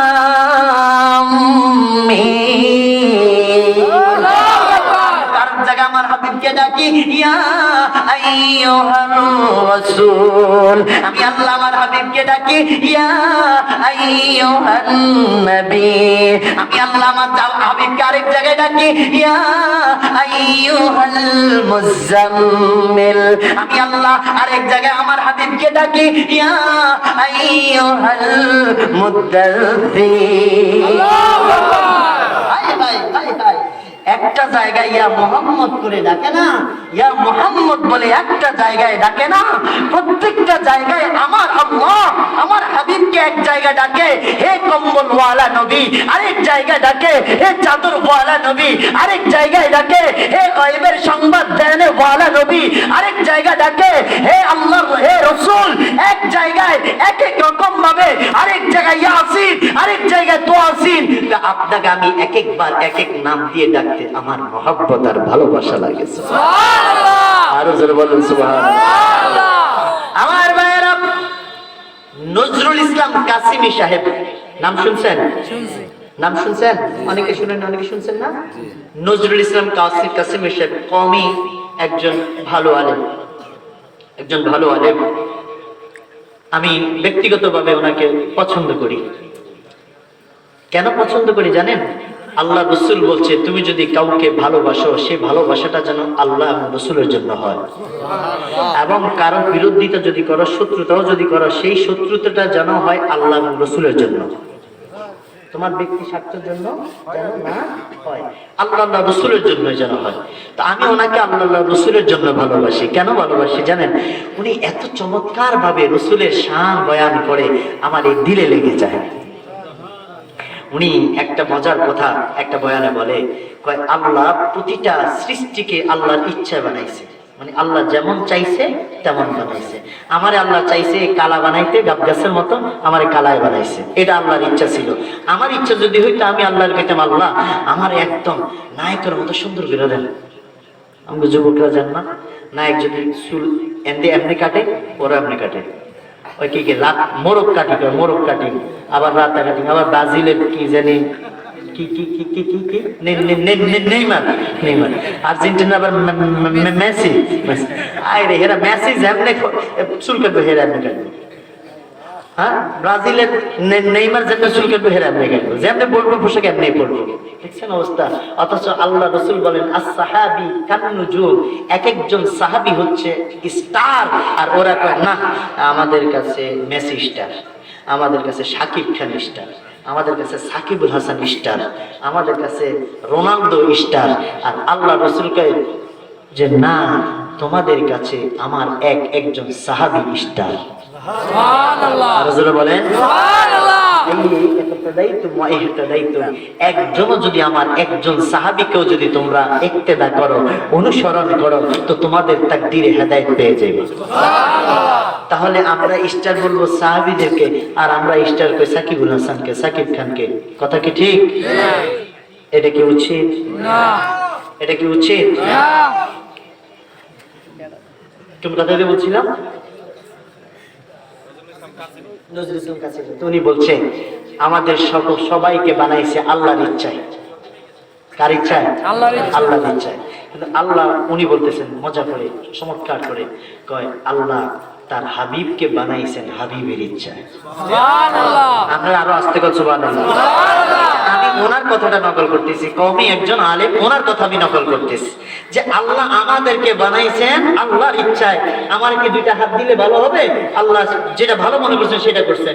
যদি চোখ না দিয়া মনে করেন যে এটাই এর জন্য ভালো হবে, তো চোখ দেন নাই, অন্ধ করে বানাইছেন। অর্থাৎ আল্লাহ যাকে যেমন ইচ্ছা আল্লাহর ইচ্ছা মতো বানাইছেন। আর উনি মজা করে চমৎকার করে বলতেছেন যে আল্লাহ তার হাবিবকে বানাইছেন হাবিবের ইচ্ছায়। হ্যাঁ হাবিব, আপনি যেভাবে হতে চান, যেভাবে আপনাকে তৈরি করলে আপনি রাজি থাকবেন, আমি আল্লাহ আপনাকে সেভাবেই তৈরি করবো। বলেন না সুবহানাল্লাহ। এবার উনি সামনে আর মজা করে বলছেন, বানানোর পরে এবার আমার আল্লাহ সিদ্ধান্ত নিল, হাবিব আপনাকে আমার বড় স্বাদ জেগেছে, আমি আপনাকে কাছে বসায়া বসায়া আমি আপনাকে দেখব, আমি কেমন করে আপনারে বানাইছি, দেখতে আপনাকে কেমন লাগে। এবার আমি যদিও আমি দেখি, এরপরও আমার স্বাদ মিটে না, আমি আপনাকে কাছে বসায়া বসায়া আমি দেখব। এই জন্য আমার আল্লাহ সিদ্ধান্ত নিলেন আমার রাসূলকে মেরাজ করাবেন, আমার রাসূলকে আসমানে নিয়ে যাবেন। সিদ্ধান্ত নিলেন হাবিব আমি আপনাকে দেখার পরেও আমার স্বাদ মিটে না। একদিন মুসা নবী আমার আল্লাহর কাছে কয়, একখানা হাদিস এখানে আসছে, মুসা নবী আমার আল্লাহর কাছে কয় ও আল্লাহ ও আল্লাহ ও আল্লাহ বাইনাল ফারকু কালিমুল্লাহ ওয়া হাবিবুল্লাহ। আল্লাহ তুমি আমারে বানাইছো কালিমুল্লাহ, আর তুমি তোমার হাবিবকে বানাইছো মুহাম্মদকে বানাইছো হাবিবুল্লাহ। বাইনাল ফারকু কালিমুল্লাহ ওয়া হাবিবুল্লাহ। আমি জানতে চাই আল্লাহ কালিমুল্লাহ এবং হাবিবুল্লাহর মধ্যে পার্থক্য কি? সুবহানাল্লাহ কি বলবেন না? কালিমুল্লাহ এবং হাবিবুল্লাহর মধ্যে পার্থক্য কি? আল্লাহ মুসা নবী আল্লাহকে প্রশ্ন করলেন, আমার আল্লাহ মুসা নবীকে জবাব দেয় কয় হ্যাঁ হ্যাঁ কালিমুল্লাহ হাবিবুল্লাহর মধ্যে পার্থক্য আছে। কালিমুল্লাহ আমারে কয় আল্লাহ তোমারে দেখতে চাই। আমি আল্লাহ বললাম লান তারানি ইয়া মুসা, তুমি আমারে দেখবার পারবা না, তুমি আমাকে দেখতে পারবা না। মুসা তুমি আমারে আবার কইলা আমি আপনাকে দেখবো। আমি বললাম না রে মুসা তুমি আমারে দেখতে পারবা না, তুমি আবার বললা দেখবা। অতঃপর আমি বললাম আহো তোর পারে আহো, আহো তোর পারে আহো। তুমি আইলা তোর পারে, আসার পরে আমার হাজার হাজার নূরের পর্দা থেকে একটু সামান্য করে নূরের তাজাল্লি ওই নূর পাহাড়ের দিকে আমি ছুটলাম। ছুটতে দেরি মুসা রে তুমি বেহুশ হইয়া জমিনের মধ্যে পড়ে গেলা, তোর পাহাড়টা জইলা সুরমা হয়ে গেল। তুমি আমার দর্শন দিতে পারলা না, তুমি আমাকে দেখতে পারলা না, কারণ তোমাকে আমি ওই অ্যাবিলিটি দেই নাই, ওই ক্যাপাসিটি আমি তোমাকে দেই নাই। কিন্তু আমার হাবিব আর তোমার মধ্যে পার্থক্য কি শোনো, আমার হাবিব কোনোদিন আমারে বলে নাই আমি আপনার সাথে মেরাজে দেখা করতে চাই, আমি আসমানে আসতে চাই। আপনাদেরকে একটু বুঝার জন্য সহজ করে বলি, আপনি যখন আপনার বিয়ের বাড়িতে যাইবেন যাওয়ার আগে আপনি কিন্তু একটা দুইটা জামা আপনি ডলাইয়া ইস্তারি করবেন, জামাটা সুন্দর করে পরিধান করবেন, যাওয়ার জন্য একটা প্রস্তুতিও আপনার থাকবে। আমার নবী কয় আমার নবী যেই দিন মেরাজে যাবে ওই দিন আমার নবী উম্মে হানির ঘরে ঘুমায়, আর নয়তো বা আরেক রাওয়ায়াতে আছে খানায় কাবার হাতিমে আমার নবী ঘুমায়। আল্লাহ নবী রাসূলকে মেরাজে রাসূল ঘুমায়, কি এটা কেমন কথা? নবী কি করতেছেন? এখন যদি আমি আর আপনি যখন জানবো যে এতটা বাজে আমার গাড়ি আছে, 8:30টায় লঞ্চ ছাড়বে সদরঘাট থেকে, আমি ফজরের নামাজ পড়াই সিএনজি ধরছি আমি 6টা বাজে, যদি জামে পড়ে যায় 2.5 ঘন্টা তো টঙ্গী গাজীপুর থেকে সদরঘাট যাওয়া সম্ভব না। আমার যে একটা প্রস্তুতি, আমি 6:30 বাজে আমি বাসা থেকে বের হয়ে গেছি ফজর পড়েই। তো নবীকে আল্লাহ মেরাজে নিবে, নবী তো রেডি থাকার কথা, আমার নবী ঘুমাইতেছে। আর সুবহানাল্লাহ আমার নবী ঘুমায়। এখন জিবরাইল আইসাকে কেমনে নবীরে জাগায়, বেয়াদবি যদি হয়ে যায় তো কিতাবের মধ্যে আসছে ঘরের চাঁদ উঠায়া ফেললেন, উঠায়া জিবরাইল ঘরে ঢুইকা জিবরাইলের ঠোঁটখানি আমার রাসূল সাল্লাল্লাহু আলাইহি ওয়াসাল্লামের কদম মোবারকে লাগাই দিয়েছে। আর যারা বলুন না সুবহানাল্লাহ। হায় হায় হায়, জিবরাইলের ঠোঁটটা বলছে কস্তুরীর ন্যায় নরম এবং ঠান্ডা, যেটা পায়ের মধ্যে লাগলে একটু শীতল আর সুরসুরি ভাব হয়। আল্লাহ কয় এই জন্য তোর জিহ্বাটাকে আমি এমন করে বানাইছি, আমি জানতাম একদিন তোর জিহ্বাটা আমার হাবিবের কদম তলায় যাবে। আর যারা বলুন না সুবহানাল্লাহ। আমার হাবিবের কদমে তোর জিহ্বা লাগাবি হে জিবরিল, আমি জানতাম তোর রাসূল ঘুমায়। ঘুম থেকে উঠা হে জিবরাইল মিকাইল দুইজন তোমরা কেন আসছো? কয় ইয়া রাসূলুল্লাহ আপনি কি জানেন না, আরে আপনার দিদারের জন্য মালিক ও মাওলা রব্বুল আলামিন আপনার দিদারের জন্য ইন্তজার হয়ে আছে, অপেক্ষায় আছে।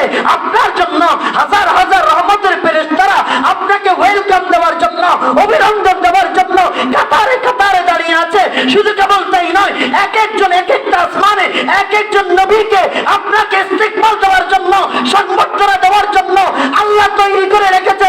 শুধু কেবল তাই নয়, জান্নাতের পোশাক রেডি, বোরকা পোশাক রেডি, আপনি রব রেডি আপনাকে মেরাজে নেওয়ার জন্য। আল্লাহ সব রেডি করে রাখছে, আমার রাসূল ঘুমায়। সুবহানাল্লাহ বলবেন না? তো বুঝছো কালিমুল্লাহ, তুমি কেউ দেখবো, আমি কেউ দেখতে পারবে না। আর রাসূল দেখার কথা বলেন, আমি আল্লাহকে আমি আপনাকে দেখতে চাই, আমি আল্লাহ আপনাকে দেখতে চাই। হাবিব আসেন, আসেন আমার কাছে আসেন। হাবিবুল্লাহ কালিমুল্লাহর মধ্যে পার্থক্য শুনেন মেয়া। এবার আমার আল্লাহ আর কি পার্থক্য জানো? আর একটা পার্থক্য হলো ইব্রাহিম নবী আগুনের মধ্যে ঝাঁপ দেয় আমাকে খুশি করার জন্য। ইব্রাহিম নবী কলিজার টুকরা ইসমাইলকে হাতে লইয়া মিনার ময়দানে চলে যায়, ইসমাইলকে জবাই করে আমাকে খুশি করতে চায়। ইসমাইলকে কোরবানি করে আমি মালিক মাওলাকে খুশি করতে চাই। আমি আল্লাহ খুশি হয়ে গেলাম। তুমি মুসা আমাকে খুশি করতে চাও, সমস্ত নবী পয়গম্বর আমাকে খুশি করতে চায়। আর হাবিবুল্লাহ মানে হলো আমি আল্লাহ আমার হাবিবকে খুশি করতে চাই। সূরা ওয়াদ-দুহা এরপরে আরো আছে কদ নারা তাকাল্লুবা ওয়াজহিকা ফিস সামাই ফালানুওয়াল্লিয়ান্নাকা কিবলাতান তারদাহা। হে হাবিব, আমার নবী যখন বাইতুল মুকাদ্দাসের দিকে ফিরে নামাজ পড়ে, মদিনার ইহুদিরা বলতেছে ওই তো আপনার ভিন্ন ধর্ম, আপনি তো আমাদের ধর্ম অনুসরণ করেন না, তাহলে আমাদের কিবলার দিকে ফিরে কেন আপনি নামাজ পড়েন? আমার রাসূল ব্যথা পেলেন, আমার রাসূল ব্যথা পায়া নামাজের মধ্যেই 2 রাকাত নামাজ আদায় করলেন। 2 রাকাত নামাজ আদায় করে ওয়াজহাকা ফিস সামা, আমার নবীর চেহারাটা আসমানের দিকে এভাবে তাক করে রাখলেন আর মনে মনে বললেন, হে রব, হে রব, যদি আজকে কিবলাটা পরিবর্তন হয়ে আমার জন্মভূমির দিকে হয়ে যাইতো তাহলে না কতই চমৎকার হতো, কতই ভালো হতো। আমার আল্লাহ কয়, হাবিবে কিবরিয়া শুনেন, আপনি আমার বন্ধু, আপনার জন্য আমি সবকিছু করতে রাজি, আপনাকে আমি সন্তুষ্ট করতে চাই।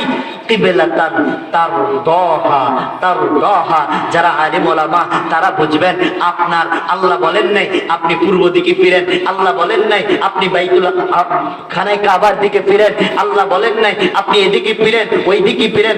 আল্লাহ বলছেন কিবলাতান তারদাহা, আপনার যেদিকে খুশি, যেই দিকে সন্তুষ্ট, যেই দিকে ভাল লাগে ওই দিকটাকে আপনি কিবলা বানায় নেন। সুবহানাল্লাহ। আরো জোরে বলেন না সুবহানাল্লাহ। সুবহানাল্লাহ। আপনার যেই দিকে খুশি ওই দিকটা আপনি কি করেন? কথা কানে কি করেন? কিবলা বানায় নেন। তাহলে আল্লাহ তার হাবিবকে খুশি করতে চায় কি চায় না? আরো জোরে বলেন, চাই কি চায় না?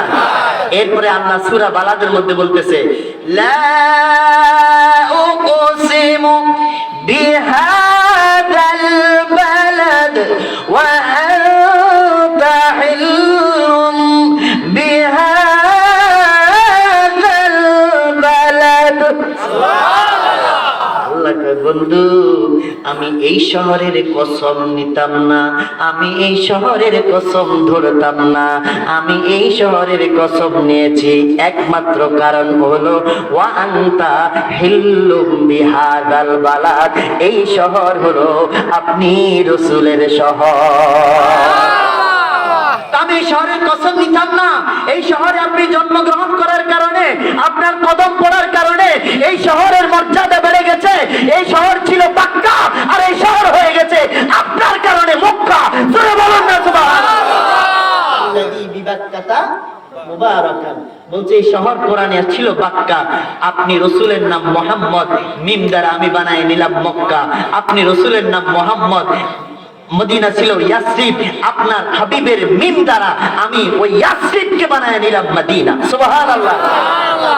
তুমি ছিলে ইয়াসরিব অলক্ষণের দেশ, বড়ই মারাত্মক যে ছিল তোমার পরিবেশ, বড়ই মারাত্মক যে ছিল তোমার পরিবেশ। তোমার কাছে শুয়ে আছেন শাহে মদিনা, তোমার বুকে শুয়ে আছেন শাহে মদিনা। সব ভুলিব কিন্তু তোমায় ভুলতে পারি না, সব ভুলিব কিন্তু তোমায় ভুলতে পারি না। সোনার মদিনা আমার প্রাণের মদিনা, সব ভুলিব কিন্তু তোমায় ভুলতে পারি না। আমার আল্লাহ বলেন, আপনি যেই দিকে খুশি ওই দিকটাকে আপনি কিবলা বানায়া নেন। এবার সূরা ওয়াদ-দুহার মধ্যে আল্লাহ বলেন ওয়ালা সাউফা ইউতিকা রাব্বুকা ফাতারদা, অচিরেই হাবিব আপনাকে আমি এত দান করব, আপনাকে আমি এত দান করব, আমি আপনাকে দান করতেই থাকবো যতক্ষণ না আপনি রাজি এবং আমার প্রতি খুশি হইবে, ততক্ষণ আমি আপনাকে দান করতে থাকবো। আমার রাসূলকে আমি যেহেতু সুযোগ পাইলাম, দুনিয়ায় আমি অট্টালিকা চাই নাই, দুনিয়ায় আমি বালাখানা চাই নাই, দুনিয়ার রাজত্ব আমি চাই নাই, দুনিয়ার বাদশাহ আমি চাই নাই, আমি রাসূল হাসরের ময়দানে এমন একটা চাওয়া আমি চাইবো, আমার আল্লাহর কাছে আমি বলবো আল্লাহ আমার উম্মত মাফ করে দেন, আল্লাহ উম্মত মাফ করবে, আমি আবার চাইবো মাফ করে দেন, আবার আমার উম্মত মাফ করবে, আমি আবার চাইবো মাফ করে দেন, আবার আমার উম্মত মাফ করবে, মাফ করতে করতে করতে করতে করতে থাকবে। আমার আল্লাহ বলবেন হাবিব এখনো কি আপনি খুশি হন নাই? আপনি না ওয়াদা দিছেন যতক্ষণ না খুশি হব ততক্ষণ আপনি আমারে দিতে থাকবেন। ও আল্লাহ, ও রব্বে কারীম, ও আমার রব, আপনি তো ওয়াদা করেছেন আমাকে খুশি করা পর্যন্ত আমাকে দিতে থাকবেন, আমি ততক্ষণ পর্যন্ত খুশি হব না যতক্ষণ পর্যন্ত আমার একটা ঈমানদার উম্মত জাহান্নামে জ্বলবে, আমি ততক্ষণ পর্যন্ত খুশি হব না। আমার প্রত্যেকটা ঈমানদার উম্মতকে জান্নাতে না নেওয়া পর্যন্ত আমি রাসূল জান্নাতে প্রবেশ করব না। ওই রাসূলকে পেয়ে খুশি না বেজার? আপনাকে আওয়াজ দেবে আপনার বেজার? সবাই উচ্চ আওয়াজ একসাথে বলবে আমার রাসূলকে পেয়ে খুশি না বেজার? আওয়াজ হয় নাই, আরো জোরে বলেন রাসূলকে পেয়ে খুশি না বেজার? আর এই খুশি হওয়ার নামে তো মিলাদুন নবী, এই যে মিলাদুন নবী, এই খুশি হওয়ার নামে যদি মিলাদুন নবী, তাহলে এটা নিয়ে আর আমাদের দ্বন্দ্ব কিসের? কোন দ্বন্দ্ব আছে? সিরাতুন নবীও মানবো, মিলাদুন নবীও মানবো, আর কোন ভেজাল আছে? সিরাতুন নবী মানান, একটা কথা মনে রাখবেন, মিলাদুন নবী হচ্ছে উদযাপন করার নাম, সিরাতুন নবী হচ্ছে মানার নাম, অনুসরণ করার নাম, অনুকরণ করার নাম। সিরাতুন নবী হচ্ছে পালনীয়, আর সিরাতুন নবী হচ্ছে অনুসরণীয়, অনুকরণীয়, আর মিলাদুন নবী হচ্ছে পালনীয়। মিলাদুন নবীতে আমরা উদযাপন করি, পালন করি, আর সিরাতুন নবী হচ্ছে নবীর জিন্দেগি থেকে আমরা নবীর সুন্নতের ইত্তেবা করব। কথা বলেন ঠিক কিনা? নবীর 63 বছরের জিন্দেগি হচ্ছে সিরাতুন নবী। আপনারা বলেন তো, যদি আপনার জন্মই না হয় তো আপনার সিরাত হবে কোথায় থেকে? না, কথা বুঝেন না আপনারা? জন্ম যদি না হয় আপনার শৈশবকাল হবে? আপনার যৌবনকাল হবে? বৃদ্ধকাল হবে? আগে জন্ম, তারপরে না শৈশব, তারপরে যুবক, তারপরে বৃদ্ধ। কথা কন ঠিক কিনা? আগে তো মিলাদুন নবী হতে হবে, তারপরে না আপনার সিরাতুন নবী। তো সুতরাং মিলাদুন নবীর মাধ্যমে সিরাতুন নবী পালন করতে হবে। কথা বলেন ঠিক কিনা? নবীর সুন্নাত 63 বছরের জিন্দেগি, নবীর সুন্নতের ইত্তেবা আমরা করতে চাই কি চাই না? নামাজ রাখবে কি রাখবে না? রোজা রাখবে কি রাখবে না? হজ যাকাত রাখবে কি রাখবে না? হালাল পথে চলবো কি চলবো না? সুদ ঘুষ খাবো না? খাবো না? চুরি করবো না? নবীর সিরাতের মধ্যে চুরি আছে? সুদ ঘুষ আছে? ডাকাতি আছে? সন্ত্রাসী আছে? আহাজারি আছে? দুর্নীতি আছে? চোরা কারবারি আছে? টেন্ডারবাজি আছে? কিচ্ছু নেই। রাসূল করিম সাল্লাল্লাহু আলাইহি ওয়াসাল্লামের চরিত্র হচ্ছে একটা চমৎকার খুলুকে আজিম একটা চরিত্র। কথা বলেন ঠিক কিনা? ভাইরা আমার, 12টা বেজে গেছে। আমি বলেছিলাম যে 12টা পর্যন্ত আলোচনা টানবো, এর বেশি আর আলোচনা আমি যাব না। আপনাদেরকে 11:52 বাজে তাবারুকের ব্যবস্থা আছে না? তাবারুকের ব্যবস্থা কিন্তু আছে। হ্যাঁ, কি আছে? এই সবাই গানে ছাত্র মানে 2-3 জন ভালো, আর সব দুর্বল ছাত্র। এই সব ছাত্র ভালো না। আমি তো চাই এখানে যত ছাত্র আছে সব গোল্ডেন এ প্লাস পাবে। কি কোন? সব গোল্ডেন এ প্লাস চাই কি চাই না? তাহলে শয়তানের কথাটা শুনে যাবেন কিনা? এদিকে তাবারুকের ব্যবস্থা হবে। আমরা দোয়া মিলাদ শেষ করে আমরা ইনশাআল্লাহ তাবারুক নিয়ে বাড়ি যাব। রাজি আছে কি আছে? নাই? সবাই রাজি আছে ইনশাআল্লাহ? আরো জোরে বলেন রাজি আছে ইনশাআল্লাহ? আমার ভাইয়েরা, আমার নবী রহমাতুল্লিল আলামিন আমার নবী রহমাতুল্লিল আলামিন আমার নবী तमाम জাহান জগতের জন্য কি রহমত। আর বলেন কি রহমত। ওমা আরসালনাকা ইল্লা রাহমাতাল লিল আলামিন ওমা আরসালনাকা ইল্লা রাহমাতাল লিল আলামিন। শয়তান আয়েশা আমার নবীকে বলে, ইয়া রাসূলুল্লাহ, আমার প্রশ্ন রয়ে গেল, যদি রহমত আপনি সবার জন্য হন, আমার জন্য তো আপনি রহমত, তো আমার জন্য আপনি কেমন রহমত এটা তো আমার মনে নাই। তো শয়তানের মনে না থাকাটাই স্বাভাবিক, কারণ শয়তান তো শয়তানি কইরে শয়তান হইছে, শয়তান শয়তানি কইরে শয়তান হইছে। আর মনে রাখবেন, শয়তান কিন্তু সর্বপ্রথম নবীকে অস্বীকার করার মাধ্যমে ঈমান হারা হয়েছে। খুব খেয়াল, শয়তান কিন্তু এখান থেকে আমাদের একটা সূত্র শিখতে হবে। শয়তান সর্বপ্রথম কি নবীকে না মানার মাধ্যমে ঈমান হারা হয়েছে। শয়তান তখন থেকে সিদ্ধান্ত নিয়েছে, আমি নামাজ না পড়ার কারণে ঈমান হারা হবে না। নামাজ যদি 2-4 ওয়াক্ত 2-1 ওয়াক্ত ছুটে যায়, আপনি এর জন্য শাস্তি পাবেন, পানিশমেন্ট পাবেন, কিন্তু আপনি জান্নাতে একদিন না একদিন যাবেন। আমলের জন্য যদি আপনি আমল ঠিক মতো না করেন, আপনাকে আল্লাহ কবরের আযাব দিবে এবং জাহান্নামে আযাব দিবে। কিন্তু ঈমান নামক মহাসম্পদ থাকলে একদিন না একদিন আপনি জান্নাতে যাবেন। রাসূল বলছে, আমি ঈমানদারকে সুপারিশ করে জান্নাতে নিয়ে যাব, কিন্তু বেঈমানের জন্য সুপারিশ করা যাবে না। সুতরাং ঈমান বড় একটা জিনিস। শয়তান চিন্তা করলো যে নামাজ না পড়লে তো ঈমান যাবে না, রোজা যদি একদিন একটা রোজা না রাখে ঈমান যাবে না, আমল কম হবে বা সে পানিশমেন্ট পাবে। হজ যদি না করে তার ঈমান যাবে না। বিশ্বাস করে হজ করা ফরজ কিন্তু করে নাই, বিশ্বাস করে ঈমান আছে কিন্তু করে নাই, সে কি হবে? আযাব পাবে, শাস্তি পাবে, কিন্তু ঈমান যাবে না। কিন্তু আমি শয়তান যে শয়তানি করে ঈমান হারাইলাম, সেই শয়তানিটা হলো নবীকে না মানার কারণে। সুতরাং আমি এই সময় এসে উম্মতে মুহাম্মাদীর দিলের মধ্যে এমন কিছু সূত্র ঢুকাইয়া দিতে চাই যে নবীকে না মানার মাধ্যমে তার ঈমান হারা করতে চাই। তাই তো আজকে আমাদের মধ্যে এমন কিছু কথা রাসূলের শানে বেয়াদবি করার জন্য এমন কিছু কথা আমাদের দিমাগে ঢুকাইয়া দেয়, যে কথার মাধ্যমে আমাদের ঈমান চলে যাবে, ঈমান হারা হয়ে যাবে। এক্সাম্পল একটা দুইটা কথা বলি। এক ভাই, আমি ভাই বলবো, এক ভাই কিছুদিন আগে বলেছেন যে আমার নবীর মুখ থেকে দুর্গন্ধ আসতো, এই জন্য নাকি আমার নবীর মেসওয়াক করতো। আপনারা কইেন না কি? আমরা নাউজুবিল্লাহ বলবেন না? নবীর মুখ থেকে নাকি দুর্গন্ধ আসতো, এই জন্য জিবরিল এসে বলতো, ইয়া রাসূলুল্লাহ, আপনার মুখে তো গন্ধ কই, আপনি মেসওয়াক করেন। আমার আশ্চর্য লাগে, আমার এই ভাইরা কেমনে কথা বলে। আরে ভাই, তুমি রাসূলের দাড়ি রেখা, তোমাকে মানুষ সম্মান করে, তোমাকে মুরগির ফিস দেশি মোরগ জবাই করে খাওয়ায়। কারণ কি জানো? তোমার মাথায় আমার রাসূলের পাগড়ি থাকার কারণে, তোমার মাথায় আমার রাসূলের সুন্নত টুপি থাকার কারণে, তোমার মুখে আমার রাসূলের দাড়ি থাকার কারণে তোমাকে মানুষ এত সম্মান করে। কেন? যে রাসূলের সুন্নত লাগানোর কারণে। তুমি অনেক সময় আলেম না, কিন্তু মানুষ দেখে তোমারে মনে করে আলেম, এই মনে করে তোমাকে সম্মান করে সালাম দেয়। বাসে উঠলে তুমি দাঁড়ায় থাকলে ওই যুবকটা উঠা তোমাকে বসতে দেয়। দেখো, তার মুখে রাসূলের সুন্নত দাঁড়িয়ে আছে, মাথায় টুপি আছে। আশ্চর্য লাগে যে রাসূলের সুন্নতের কারণে তোমার এত সম্মান, যে রাসূলের কারণে তোমার এত ইজ্জত, রাসূলের কারণে তোমাকে মানুষ ইমাম বলে, তোমাকে মানুষ আলেম বলে, তোমাকে মানুষ হুজুর বলে। তুমি কেমনে আমার রাসূলের শানে বেয়াদবি করো? আমার রাসূলের মুখ থেকে গন্ধ আসতো।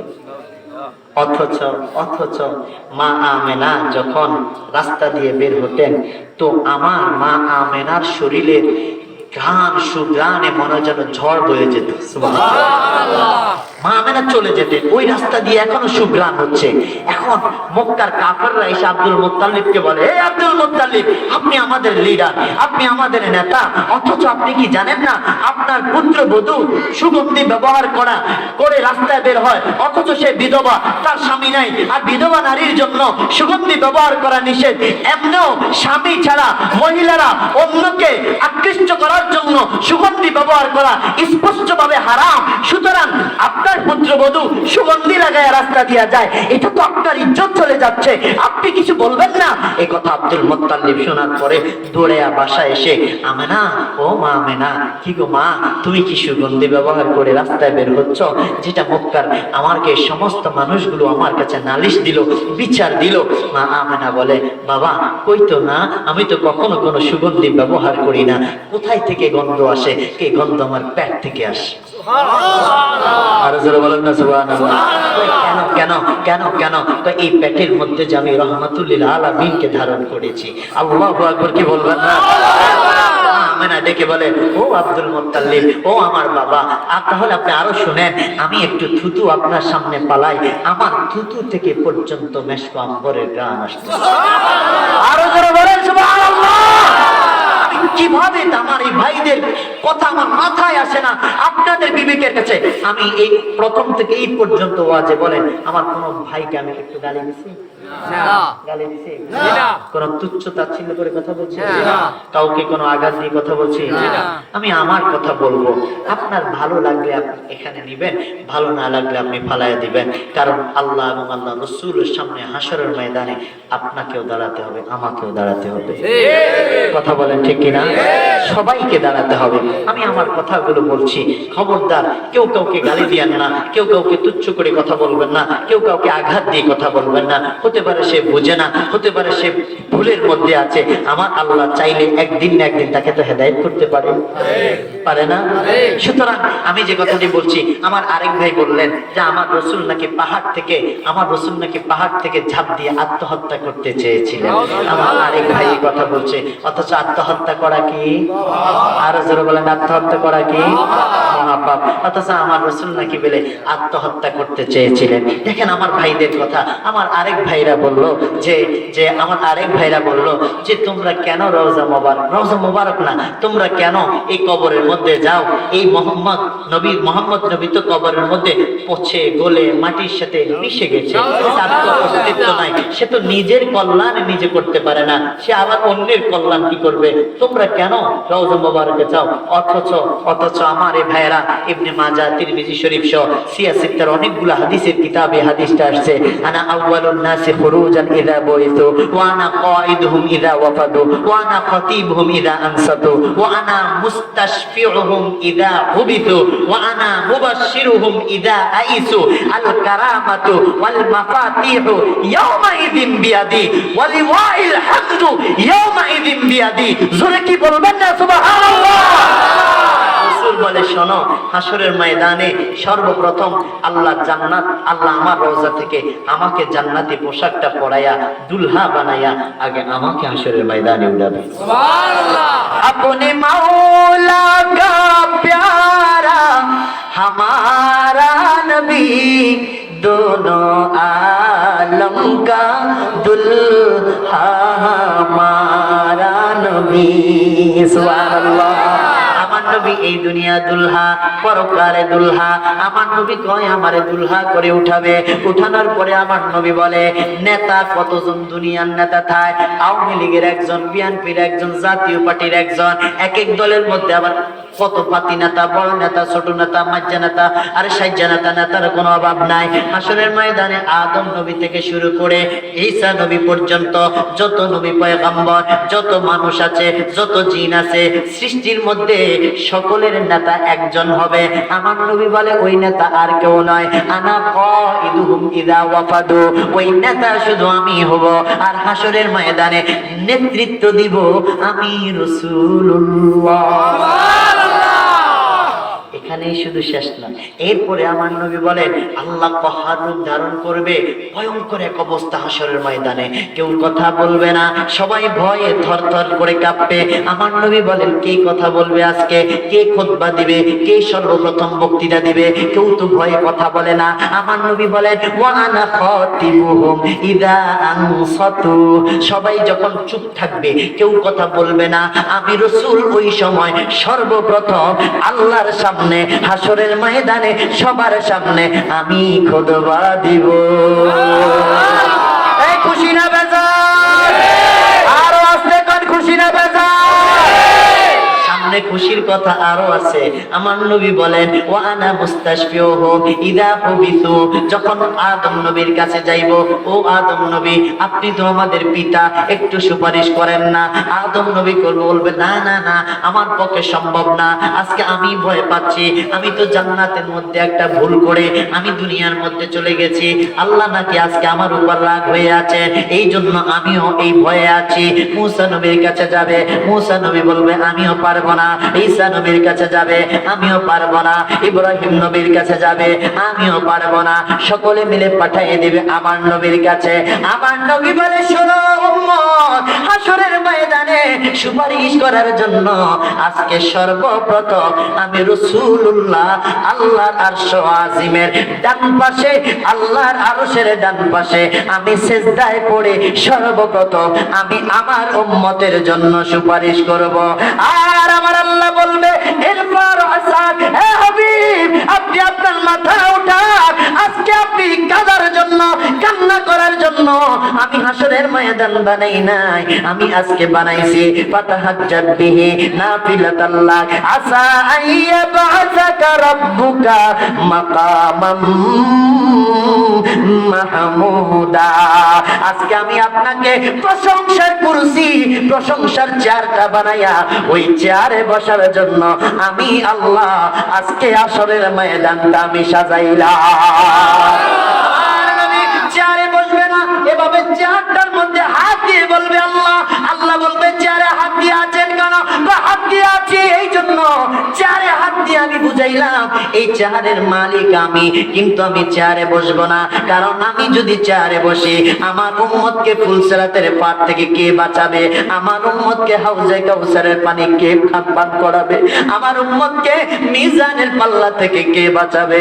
আমি তো একবার দৌড় দিব মিজানের পাল্লায়, আবার দৌড় দিব আমি ফুলসিরাতের পারে, আবার আমি দৌড় দিব হাউজে কাউসারের পারে, আবার আমি দৌড় দিব জাহান্নামের গেইটে। এইভাবে আমি দৌড় দিতেই থাকবো, দিতেই থাকবো, আর আমার গুনাহগার উম্মত গুলোকে আমি দইরা দইরা আল্লাহর জাহান্নাম থেকে জান্নাত পর্যন্ত পৌঁছায়া দিব।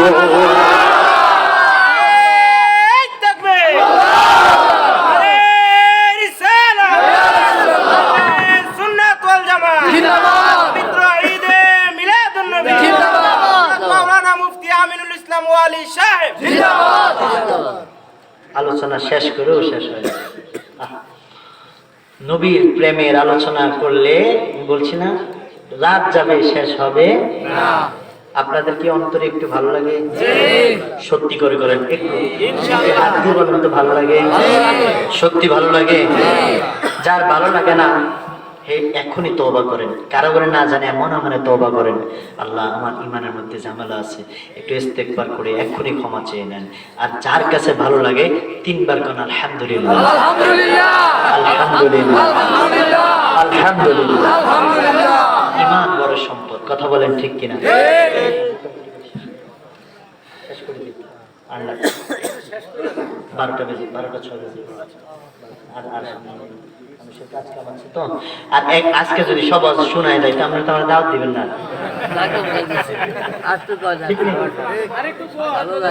সব খানা যদি আজকে দিয়ে দিব, কিছু রাইখা দিই, শয়তানটা থাকুক নাকি?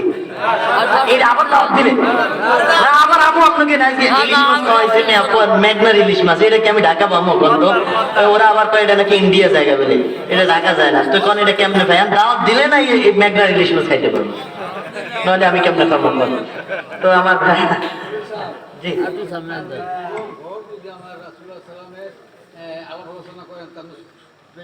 মাশাআল্লাহ মাশাআল্লাহ, দেখছেন আমার জীবন আমার আকাবের আলোচনা শেষ করতে পারে নাই, আমার জিন্দগি শেষ হবে, শেষ করা যাবে না, কিয়ামত হয়ে যাবে, আমার রাসূলের আলোচনা শেষ করা যাবে না।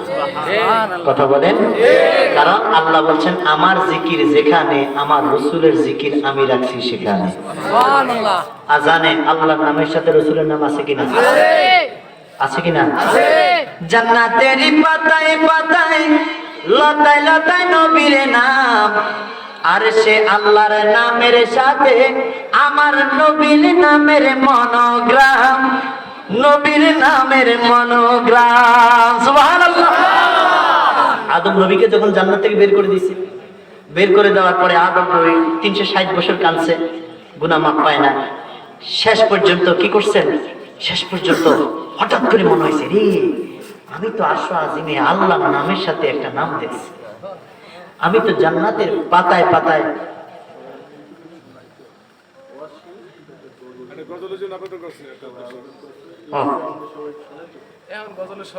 দেখছেন ইউটিউবে আমার শুনেন সব সময়, আরো শুনবেন। আচ্ছা ঠিক আছে ঠিক আছে, একটা আবদার করছেন আমি বলে দিব। তো এখন আবার জান্নাতের দরজায় দরজায় জানালায় জানালায় আল্লাহর নামের সাথে রাসূলের নাম মোবারক দেখেছেন। সুবহানাল্লাহ। অবশেষে আদম নবী হাত তুলে বলছেন, আল্লাহ এবার আমি আপনার কাছে ক্ষমা চাই, ওই নামের উসিলায় যেই নামটা আমি আপনার নামের সাথে দেখেছি। সুবহানাল্লাহ। আর যারা বলেন না সুবহানাল্লাহ। আল্লাহ কয় যেই দিন জান্নাত থেকে বাইরে করছি ওই দিনে যদি আদম, ওই দিনে যদি আমার হাবিবের উসিলা দিদি আমি সাথে সাথে তোরে ক্ষমা করে দিতাম। সুবহানাল্লাহ। তো 360 বছর আর কাঁদতে হতো না।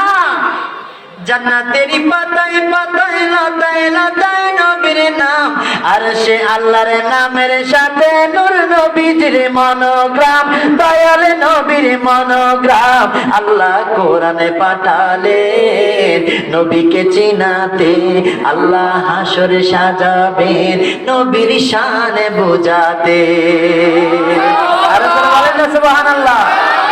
হাসরের ময়দানে কল্যাণের পতাকা, কল্যাণের চাবি আর প্রশংসার পতাকা দুইটাই আমার আল্লাহ তার রাসূলের হাতে দিয়ে দিবেন। সুবহানাল্লাহ। এখন আমি আপনাদেরকে একটা কথা বলি, জান্নাতের মালিক কে? আল্লাহ। আরো জোরে বলেন আল্লাহ। জান্নাতের মালিক কে? আল্লাহ। আপনারা 10 জন আশারে মুবাশশিরা সাহাবীর নাম শুনেন নাই? শুনছি। জান্নাতের সুসংবাদদাতা। আচ্ছা, এখন জান্নাতের মালিক হইছে আল্লাহ, কিন্তু রাসূল কয় তুমি জান্নাতি, তুমি জান্নাতি, তুমি জান্নাতি, তুমি জান্নাতি, তুমি জান্নাতি। কি ব্যাপার কি? মালিক হচ্ছে আল্লাহ, রাসূল কয় তুমি জান্নাতি, তুমি জান্নাতি, তুমি জান্নাতি। 10 জন ছাড়া অনেক আছে, কিন্তু 10 জনের কথা একদম এটা সহিহ হাদিস দিয়ে বর্ণনা, সবাই জানে। আশারায়ে মুবাশশারা 10 জন সুসংবাদদাতা জান্নাতি সাহাবীর নাম। আসলে কি ঘটনা হলো এমন যে আল্লাহ বলেন জান্নাতের মালিক আমি, ঠিক আছে, কিন্তু জান্নাত দান করে দিয়েছি আমার রাসূলকে। সুবহানাল্লাহ। সুবহানাল্লাহ। মালিক কে? আল্লাহ। দান করছে কাকে? আল্লাহ হচ্ছে সৃষ্টিকর্তা হিসেবে মালিক, আর রাসূল হচ্ছে হেবা সূত্রে মালিক। রাসূল কি সূত্রে? হেবা করে না, বাবার সন্তানকে দান সম্পদ হেবা করে না, হেবা সূত্রে রাসূল মালিক। আল্লাহ হচ্ছে মালিকি ইয়াউমিদ্দিন, আল্লাহ হচ্ছে মালিকি, আরো জোরে কর মালিকি। সূরা ফাতিহা পড়েন না? বিচারের দিনের মালিক হচ্ছে আল্লাহ, আর রাসূল হচ্ছে সাহিবি ইয়াউমিদ্দিন, রাসূল হচ্ছে বিচারের দিনের বাদশা। সুবহানাল্লাহ। আরো জোরে বলেন না সুবহানাল্লাহ। মালিক কে? আল্লাহ। আর বাদশাহী করবে কে? আমার রাসূল। বাদশাহী করবে কে? ওই রাসূলের পক্ষে থাকতে চাই কি চাই না? ওই রাসূলের মিল্লাতে থাকতে চাই কি চাই না? হাত তুলে বলি রাসূলের দলে থাকতে চাই কি চাই না? নারে তাকবীর। হয় নাই মেমোনিয়ার মাটিকে আকাশ বাতাস প্রকম্পিত করে সর্বোচ্চ শক্তি দিয়ে চেয়ারম্যান সাহেবের মিছিলের মধ্যে আওয়াজ দেন, গলা ফাইটা ঘরে যাই গন, আমাকে পানি দে পানি দে, গলা ভেঙেছে। পীর ভাই গলা ভাঙছে কা? কয় মিছিল দিতে দিতে কিল্লাই কয় 4 কাপ খাওয়াইছেন লেগা। 4 কাপ খাওয়ানোর লাই আমরা কত দলের মিছিল দেই, ঠিক আছে নি দেন, এটা অসুবিধা নেই। তবে সবসময় ভালো মানুষকে ভোট দিবেন, যার দ্বারা সমাজের সেবা হয়, মানুষের সেবা হয়, দেশের উন্নয়ন হয়। কথা বলেন ঠিক কিনা? আমরা ভালো মানুষ চাই না? সমাজের নেতৃত্বে কি খারাপ চাই না ভালো চাই? দুর্নীতিবাদ চাই নাকি ভালো মানুষ চাই? ভালো মানুষ চাই, ভালো মানুষকে ভোট দিবেন। যাই হোক, তো ওখানে মিছিল দেন সর্বোচ্চ শক্তি দিয়ে, এমন জোরে লাভ দেন রাস্তার মাটি দুই পাশে সব খালো যায়, তো চেয়ারম্যান সাহেব আবার চেয়ারম্যানের মধ্যে আলে আবার মাটি দিয়ে উঠেন। আমার রাসূলের তাকবীর স্লোগান আসতে হবে না জোরে হবে? জোরে। আল্লাহর তাকবীর আসতে হবে না জোরে হবে? আমাকে শক্তি দিয়েছেন কে? আল্লাহ। জবান দিয়েছেন কে? আল্লাহ। আল্লাহু আকবারের ধ্বনিতে আকাশ বাতাসকে প্রকম্পিত করবেন, কারণ আপনারা জানেন শাহজালালের সেই খলিফার আল্লাহু আকবারের ধ্বনিতে সেই সিলেটের গর্ববিন্দর রাজপ্রাসাদ ভেঙে চুরমার হয়ে গেছে। আল্লাহু আকবরের এখনো সে পাওয়ার আছে না নাই? আছে। কি আল্লাহ পাওয়ার কমে গেছে? না। কথা কয় না। না। আল্লাহ বুড়ো হয়ে গেছে? না। আল্লাহ দাড়ি পেকে গেছে? না। আল্লাহ আগে যেমন আছেন এখনো কথা কয় না। আমাদের এখানে কাকিদের কথা অনেকে কয় আল্লাহ আরশ আজিমের উপরে বই আছে চেয়ারের মধ্যে, আছে না কাকিরা? আরশ আজিমের উপরে পানির উপরে আরশ আজিমের চেয়ার, ওই চেয়ার কুরসির মধ্যে আল্লাহ বইয়া দিয়েছে। মনে রাখবেন এটা হচ্ছে ভ্রান্ত আকীদা। সহি আকীদা হচ্ছে যখন আসমান ছিল না, জমিন ছিল না, আরশ ছিল না, কুরসি ছিল না, লৌহ ছিল না, কলম ছিল না, নাই বলতে কিছু ছিল না, তখন আল্লাহ যেমন আছেন এখনো আল্লাহ তেমন আছেন। আল্লাহ কোনো কিছুর মুখাপেক্ষী? আল্লাহ কুরসির মুখাপেক্ষী? আল্লাহ আরশের মুখাপেক্ষী? কেউ আল্লাহ কি সৃষ্টির মুখাপেক্ষী? আল্লাহ সৃষ্টির মুখাপেক্ষী না, কারণ আল্লাহ কি স্রষ্টা। আল্লাহ কি? আরো জোরে বলেন আল্লাহ কি? স্রষ্টা। যাই হোক, পরিশেষে আমাদের একজন ভাই আলেম মানুষ উনি গেছে, ওনাদের একটা মহিলা মাদ্রাসা মেয়ে ছাত্রীদের জন্য, আপনারা মেয়েদেরকে মাদ্রাসায় পড়াইলে ওনার মাদ্রাসায় ভর্তি করাবেন, এটা আমার কাছে একটা মেসেজ দিচ্ছে, আপনাদেরকে এই মেসেজটা দিলাম। আর দ্বিতীয়ত হচ্ছে একটা নাত রাসূল সাল্লাল্লাহু আলাইহি ওয়াসাল্লাম শুনতে চেয়েছেন, আসেন আমরা নাত রাসূলটা এই দোয়ার আগে দিয়ে বলি, আমরা একটু ক্যাম্প করে ফেলি। সকলে নূর নবী সাল্লাল্লাহু আলাইহি ওয়াসাল্লামকে একটু সালাতু সালাম দিয়ে দিই। ইয়া নবী সালামু আলাইকা, ইয়া রাসূল সালামু আলাইকা, ইয়া হাবিব সালামু আলাইকা, সালাওয়াতুল্লাহ আলাইকা সাইয়্যিদি ইয়া রাসূলুল্লাহ,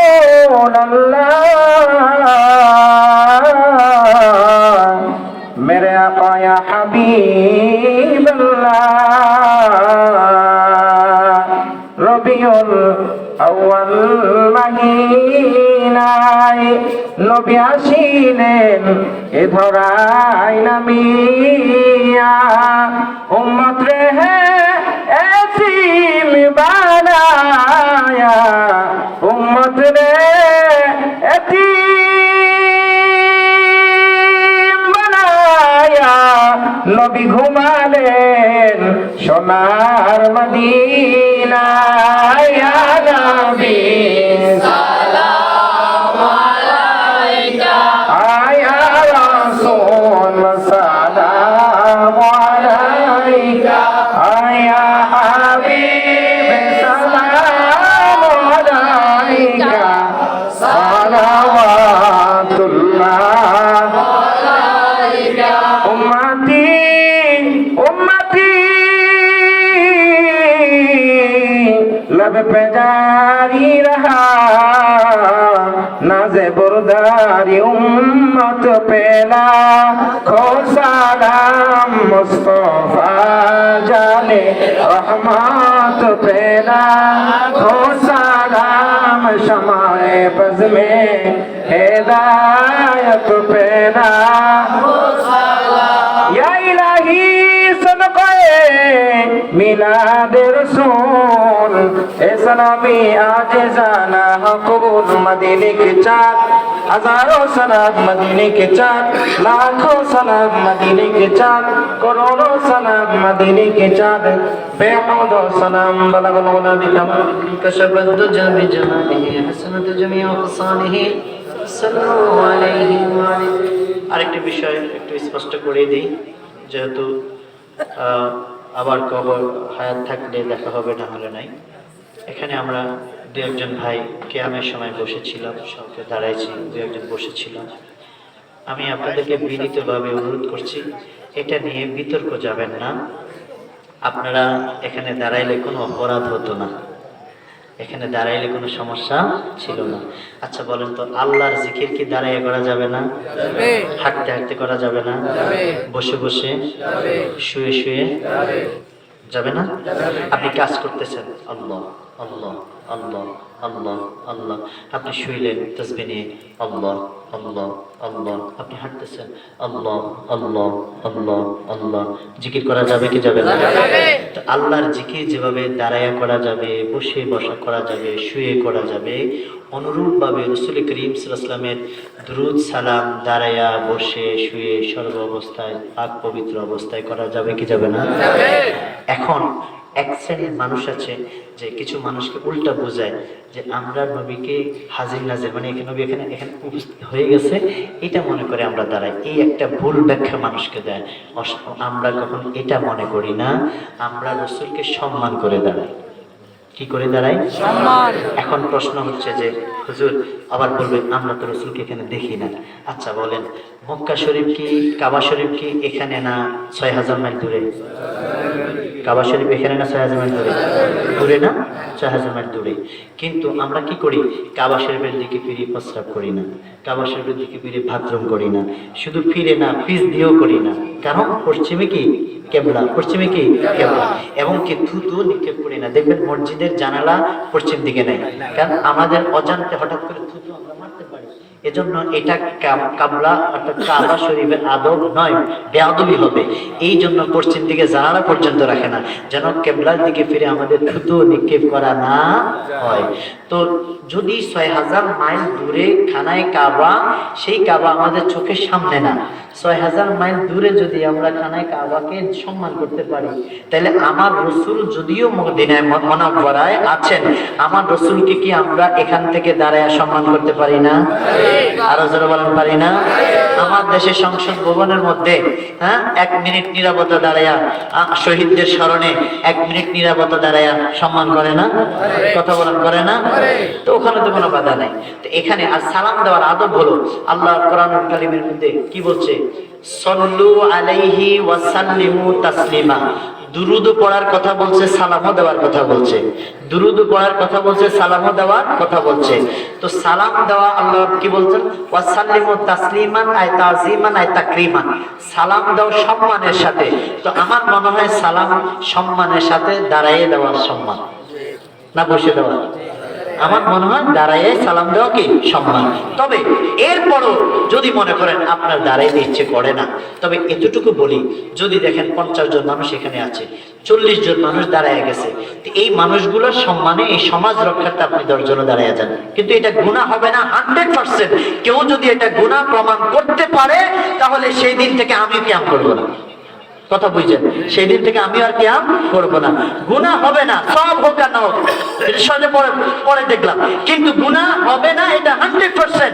আমি আপনাদেরকে সিকিউরিটি দিয়ে গেলাম, এটা আপনাদেরকে আমি চ্যালেঞ্জ করে গেলাম।